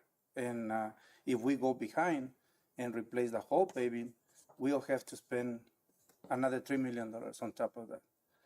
So I guess this is a good opportunity for them to pave from curb to curb, get in consideration the paving that is included in the contract for the water, and in addition to that will be this amount needed. And in regards to the quality, yes, you are right. There is a bad taste about what happened in Front Reed, but as acting city manager stated, we have learned from that experience in regards to do not have any paving in the winter. And then I feel that we pressure them to have the paving before Christmas and at that time. And we have done paving before in December, and we have been okay. Like Terrace Avenue was done in December, and has been there almost 20 years. We have done other pavings in December as well, but unfortunately, when contractors check the weather, sometimes the weather says, you know what, it will be 60 degrees Fahrenheit, and it's not true. So they ordered the asphalt came in here and is different than what we expected. And so that's some of the risks that sometimes contractors takes. They were responsible. They replaced what we asked to be replaced in Front Reed Road without any more money. So they comply with that, and then we have engineering testing for the materials, compaction test. So they comply with that. They were responsible in that regards. In the same way, this project will include the testings of the materials. I have another question, Mr. Guerra. Were we funding the whole paving project for this agenda item? Will be the recommendation is to be a combination of funding. We are taking away part of the reserve that we have in HERF funds, and then also we are taking part of the overweight fees to pay for and then we are still short with 1.5 million to pay the whole area. So there are two subdivisions that are close to 30,000 square yards in both of the subdivisions. So it's a huge project. So that's 1.5 that there's a shortfall. Where do you plan on getting those 1.5? I think the Mr. Mayor, Yeah, that's Councilman Bonilla. that's his answer. So the $1.5 million that we're shortfall, and actually we're short quite a bit, about $2 million. We're planning on asking to use $1.5 million worth of ARPA funds. Originally, those funds were earmarked for public works anyways, as far as to projects. So it's nothing different that was planned originally. However, I believe that Rancho Grande and Rural Road projects have been long overdue. And the last thing I would want is to have a patch job because it'll be worse than the solution. So we're asking for $1.5 million to come up with 1.7, and 282,665.10 will come out of overweight funds. So that'll make that project whole turnkey. Basically, once they're done with the water project, they're going to pave everything over and it'll be ready to use. And yes, sir. And then Road will get their streets back and their water accurately. Okay, and one more question, Mayor. Go ahead. Mr. Guerra or Mr. Barcenas, the city employed a project manager. Am I correct? A few months ago. You are correct. Eduardo Delgado is project Okay. manager. So will this individual be overseeing these projects You are correct. on a daily basis? On a daily basis. Okay. Mr. Gradius? I have a comment, not a question. If this project gets done in separate batches, we're still gonna have patchwork. So it's more reasonable to do, the company that's doing the work now to finish it off in a change order rather than starting the whole process. That'll delay us another year maybe. So this is in the best interest of the city and our communities to get this done. And if we have oversight, I think we should be okay. The ARPA funds had already been designated for these departments. We're just combining them. And I think that's the best use of our funds at this time. Thank you for your comment. Vice Mayor? Yeah. Mr. Bermudez, was this project put out to bid? This paving project? This is a change order. It's a continuation of the current project that we have. It could certainly be put out to bid, Councilman, but what's going to happen is that the bid is going to take about 3 months to come back. After that, there needs to be some engineering and design work after that. The mobilization, all the equipment is already out there. The mobilization itself is going to cost between $50,000 and $70,000. So we're probably waiting another 3 months plus another 7 months, almost a year, to get this project going. And we need to be cognizant that by the time 9-10 months come around, the materials as we see it are getting more expensive. So we're probably going to come back and have to dip into the general fund to make ourselves whole so Road can have the roads back. So we're not violating any bidding process, right? No, sir. Okay. And my other question was, why does it say for additional pavement replacement?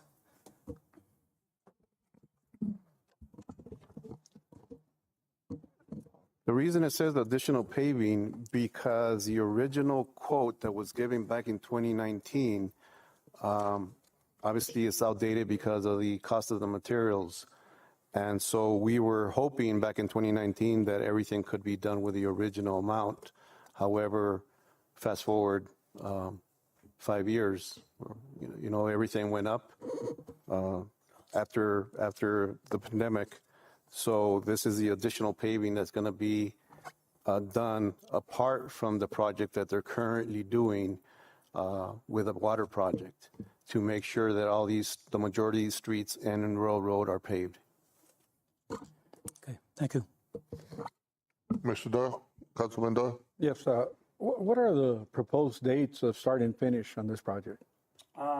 They are close to finish both of the projects by the end of September. That's my understanding. This month? This month, with the water services connection and the testing of the water mains and getting the ADQ approval of construction. And they are planning to start paving in October, maybe November, but prior to December. If some reason they cannot do it, the contractor said that they will not pave in December. And they will have to delay until starting next year to avoid that situation that they had before. But the cost will remain the same? That's the thing that Mr. Barson has talked to the contractor about it. Even in case that they cannot pave it by the time of. Mr. Mayor, members of council, Mr. Doyle, yes, if we sign a contract with them, they would have to honor that contract the way that the prices are set up with that contract. They delay it for whatever reason is in their point, I guess.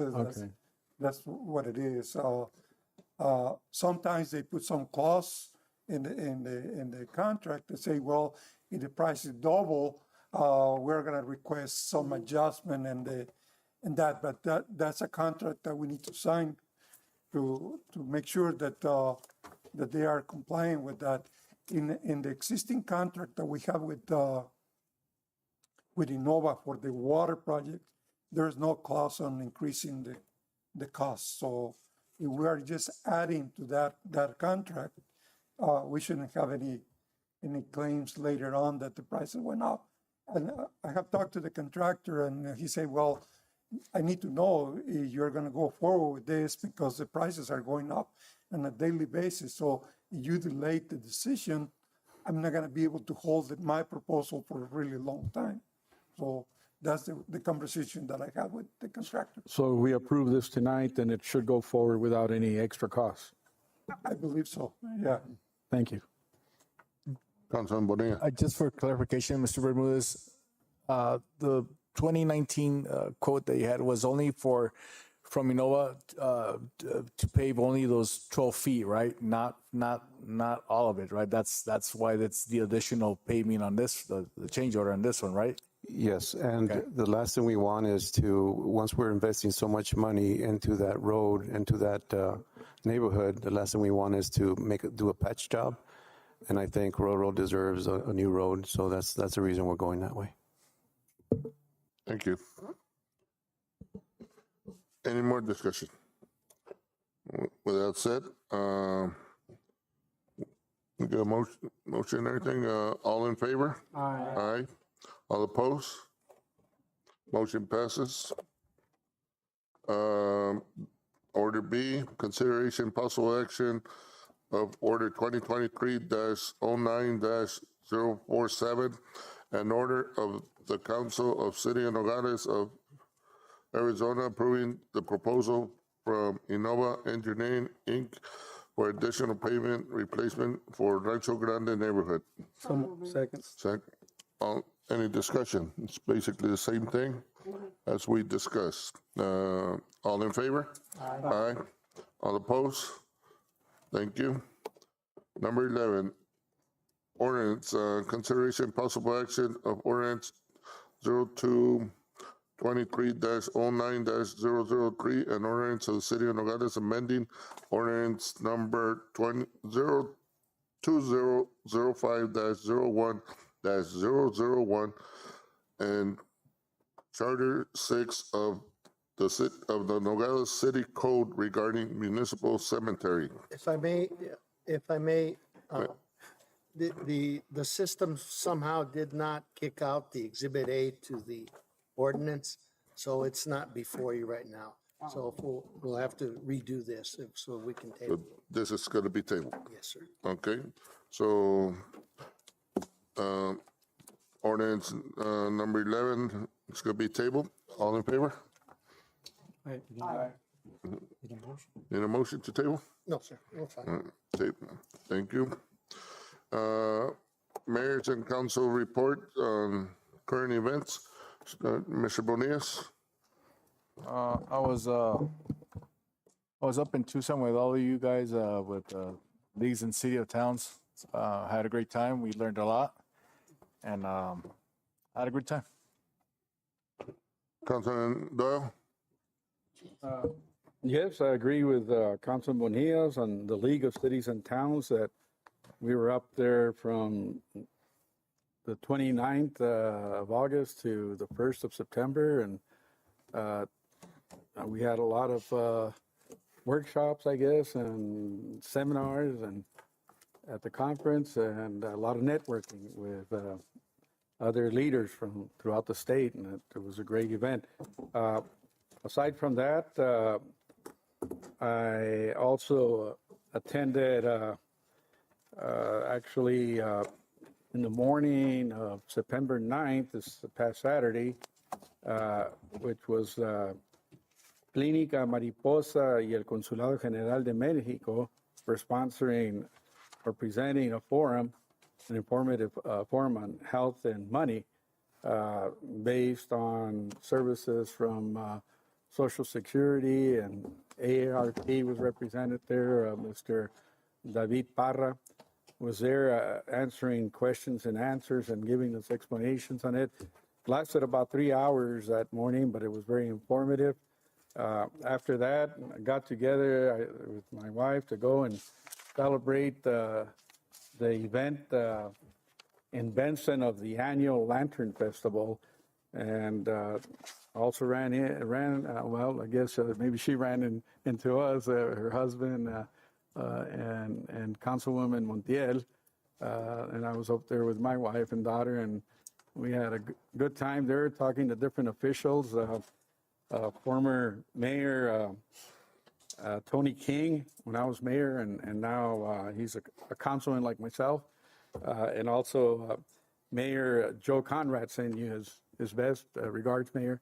And also spoke to the young lady from Sierra Vista that's on the council over there. Carolyn, I guess is her name. Carolyn. But it was a great time. It was a great event. I think there was like close to 10,000 people. I don't know if Mrs. Montiel has a better eye on that judging, but it was a lot of people. It took us hours to get out of there with all the traffic that was there.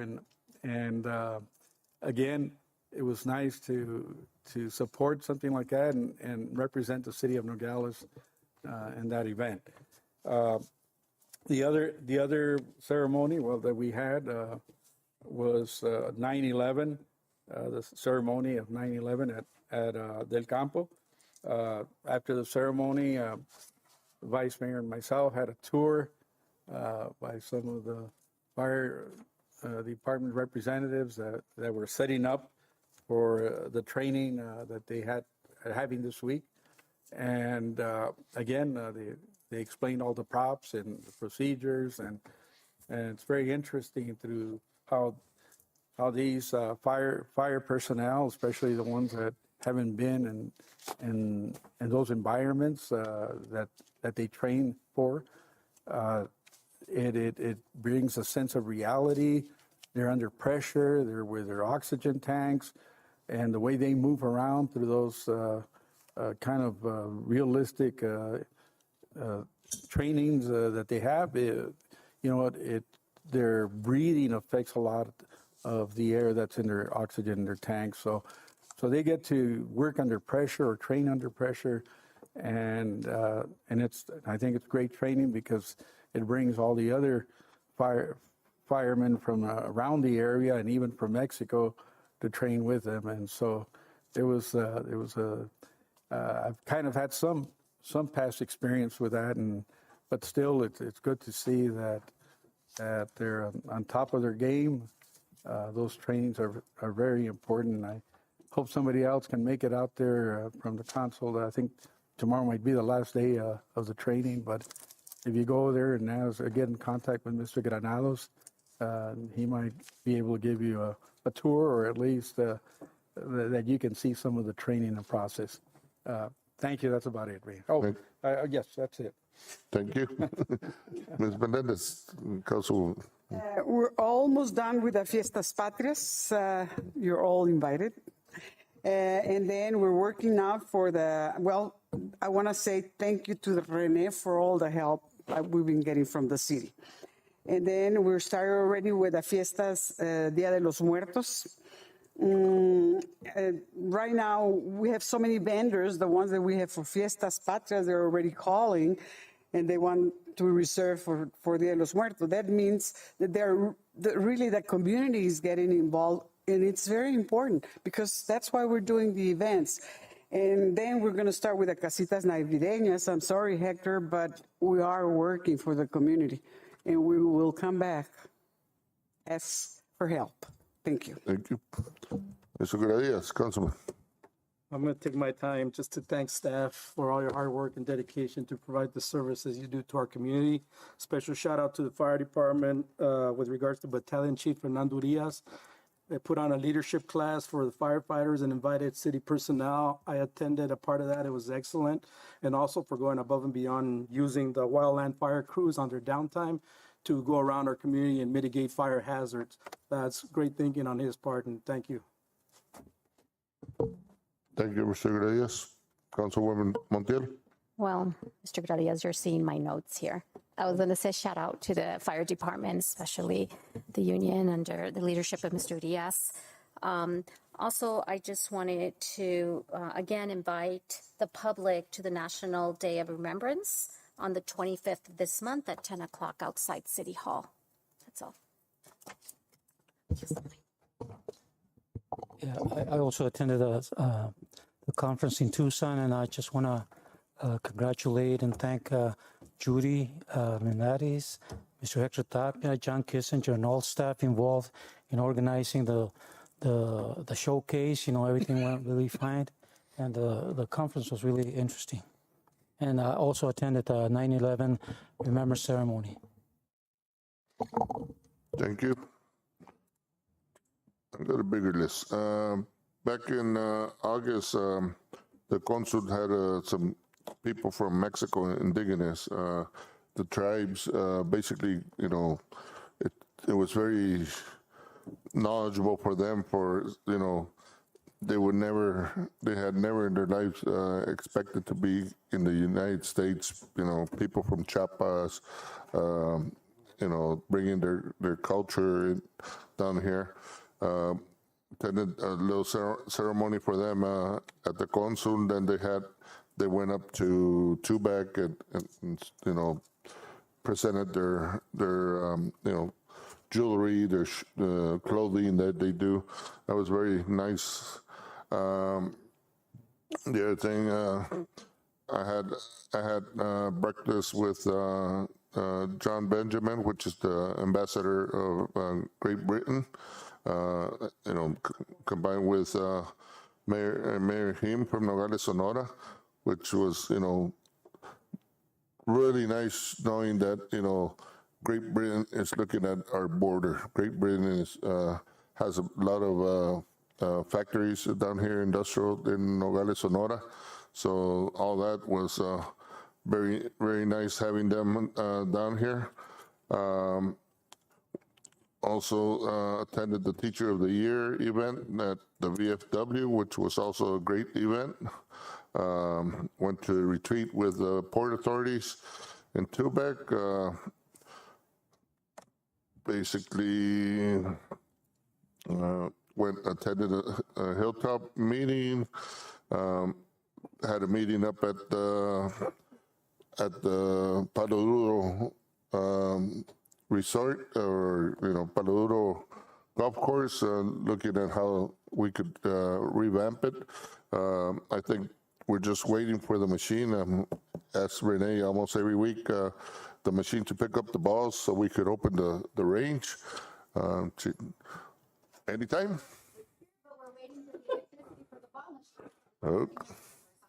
Okay. I had lost you. That's where is she?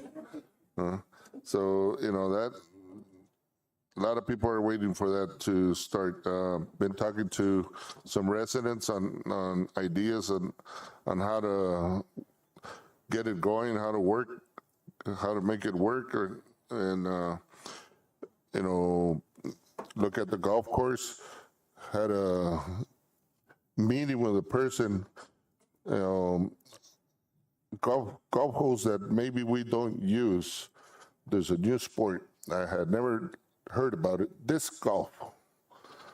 It's big in Phoenix. I know, and it's almost like a trash basket with chains, and you carry a bag, almost like a backpack with different weight of discs. It's almost like different clubs, and those low maintenance. You still cut the grass on the fairway. You have like a tee, from here to 300-400 yards, throw the disc and wherever it lands, and but there's no green cost. There's no, basically you just mow the lawn, and it's very, recreational. So something I mentioned to Ms. Travers about looking at it, maybe, you don't need 18 holes, you could probably do it with 4, 5, 6 holes and just rotate them different tees or whatever, different, you could put a blue stake for your first 9 and a red stake for your second 9. And so it's an idea. And I think it's, also besides paddleball, I think that's also another sports that's coming about that we might be interested. So besides that, the conference in Tucson was great. thank you everybody that helped. Judy, thank you for everything you did. John, Roy, we miss you, Ms. Robinson. You enjoyed us next time. But all council that went, I think we did a great representation of our city. I think our booth with tomatoes and mangoes was a boom.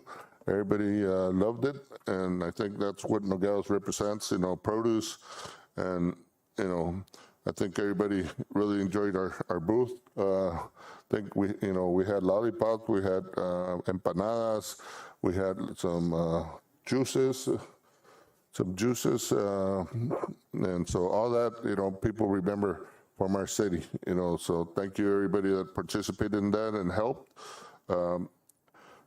I was part of a Arizona Sonora committee, basically had the honors to do the toast for the event.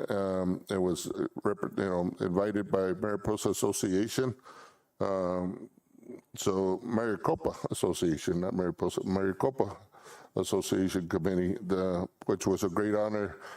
Me and the mayor of Agua Prieta did the toast, and I think it was a great honor for me to be part of that.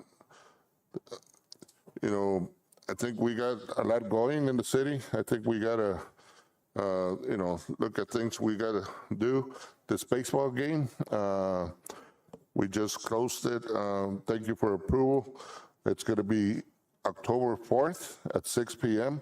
And might as well mention it now. I'm looking either to push our meeting, which that would be our first Wednesday. What do you guys want? Either push it to Thursday or the following Wednesday? Thursday? I got no problem. So we'll push it to Thursday, Letty? October 5th? It's what?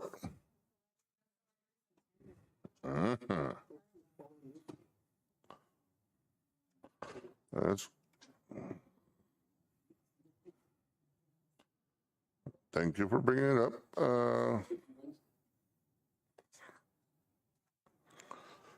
Columbus Day on Monday, so we could do it the following October 11th, or Columbus Day is on Monday, or Friday, October 6th. Or you guys okay with pulling it for the week, October 11th?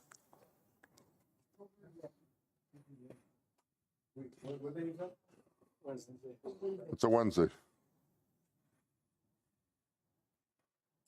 All I've got, I know it's estimated Little League closing day. We could move it. Mr. Mayor, excuse me, just an idea, since we're not going to have a meeting the rest of this month, you might consider having it on the 2nd on Tuesday. Instead of the 3rd, having it on October 2nd, which is a Tuesday. Since and I'm not sure, but you're probably not planning on having a meeting between then. You guys good for Tuesday, the 3rd? Okay. Let me Tuesday the 3rd? Instead of Wednesday? Yeah. Tuesday the 3rd. Thank you, everybody. So we'll move it to Tuesday the 3rd. Letty, please make that announcement. Any future agenda items before we adjourn? Any future agenda items? I got one, and I want everybody, input by the next meeting. I've talked dearly with Mr. Bermudez. I want to put him on a contract for the October meeting, so hopefully we set it up. The other thing is, Mr. Bermudez, we got to look at the in-kind. I've been talking, we're talking in-kind, like we had a well that's not going to run out of water. I've been looking at the numbers, and we got we gotta look at it as, our cost. It is a cost. It is a city cost. So, I think that's something that I told Mr. Bermudez that we're gonna look into for our next meeting. We don't have the ocean to grab money and just spend it because it's in kind. We had events that were normal events or that the city would always have. Now, because we're being generous and trying to put more stuff out there. Yes, we want to spend, but we got to limit ourselves. I think that's something in general that we all got to look into. And, ask Mr. Bermudez, how much budget does the PD have? Because we're using PD budget for police officers. How much budget does Parks and Rec have? Fire, everybody that's involved in the in-kind, we got to look at those numbers. So hopefully by next meeting, we can look at that and, and talk about, how we limit ourselves. Because, it's not, hey, the city's got us all this money. We don't. We got to look at it. And, yes, we want events, but, they're not out of our pocket, out of our city pocket. So, hopefully think about it. Let's think about the what you would call it, the audit. There you go. The audit. Let's think about the audit and come back next month and work on questions and see. Obviously, audits are no good if you don't learn from them. So let's learn from them. Let's look at them and come back and hopefully find the goods and the bad. Anything else? Go ahead, Ms. Montiel. Mayor, I'd like an update to Mr. Bermudez on the contract, how it's going with the fire department. I think you guys were, the last time, if I recall, we were supposed to hear something this month or next month, which is the next meeting, we're going to be in October. Okay. Okay, what's the status of that? Thanks. Anything else? Go ahead, Mr. Councilman Bill. Is this for future agenda items? Or? Yes, sir. Yes, I'd like to have an update and discussion on UES, Unisource Electric Services, local, as far as a payment office, and I mean a payment office, not just a little window where you go pay. I mean, I'm talking about where you have bathrooms that people can go in without of the rain and heat.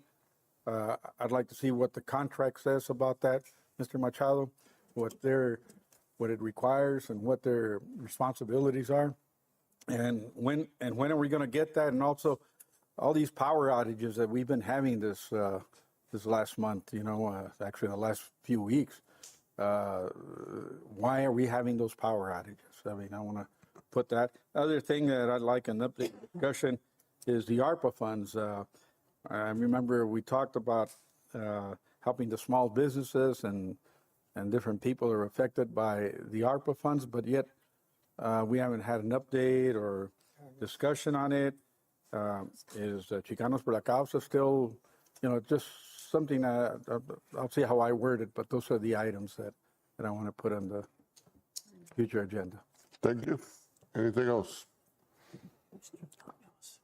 I need last time we spoke about the water and sewer and rate study. We said that we will get different prices or a quote from these companies. If we can discuss that, Mayor, next time. Okay. Anything else? Okay, with that, I move to adjourn this meeting. All in favor? All right. Opposed? Meeting adjourned. Thank you. Thank you.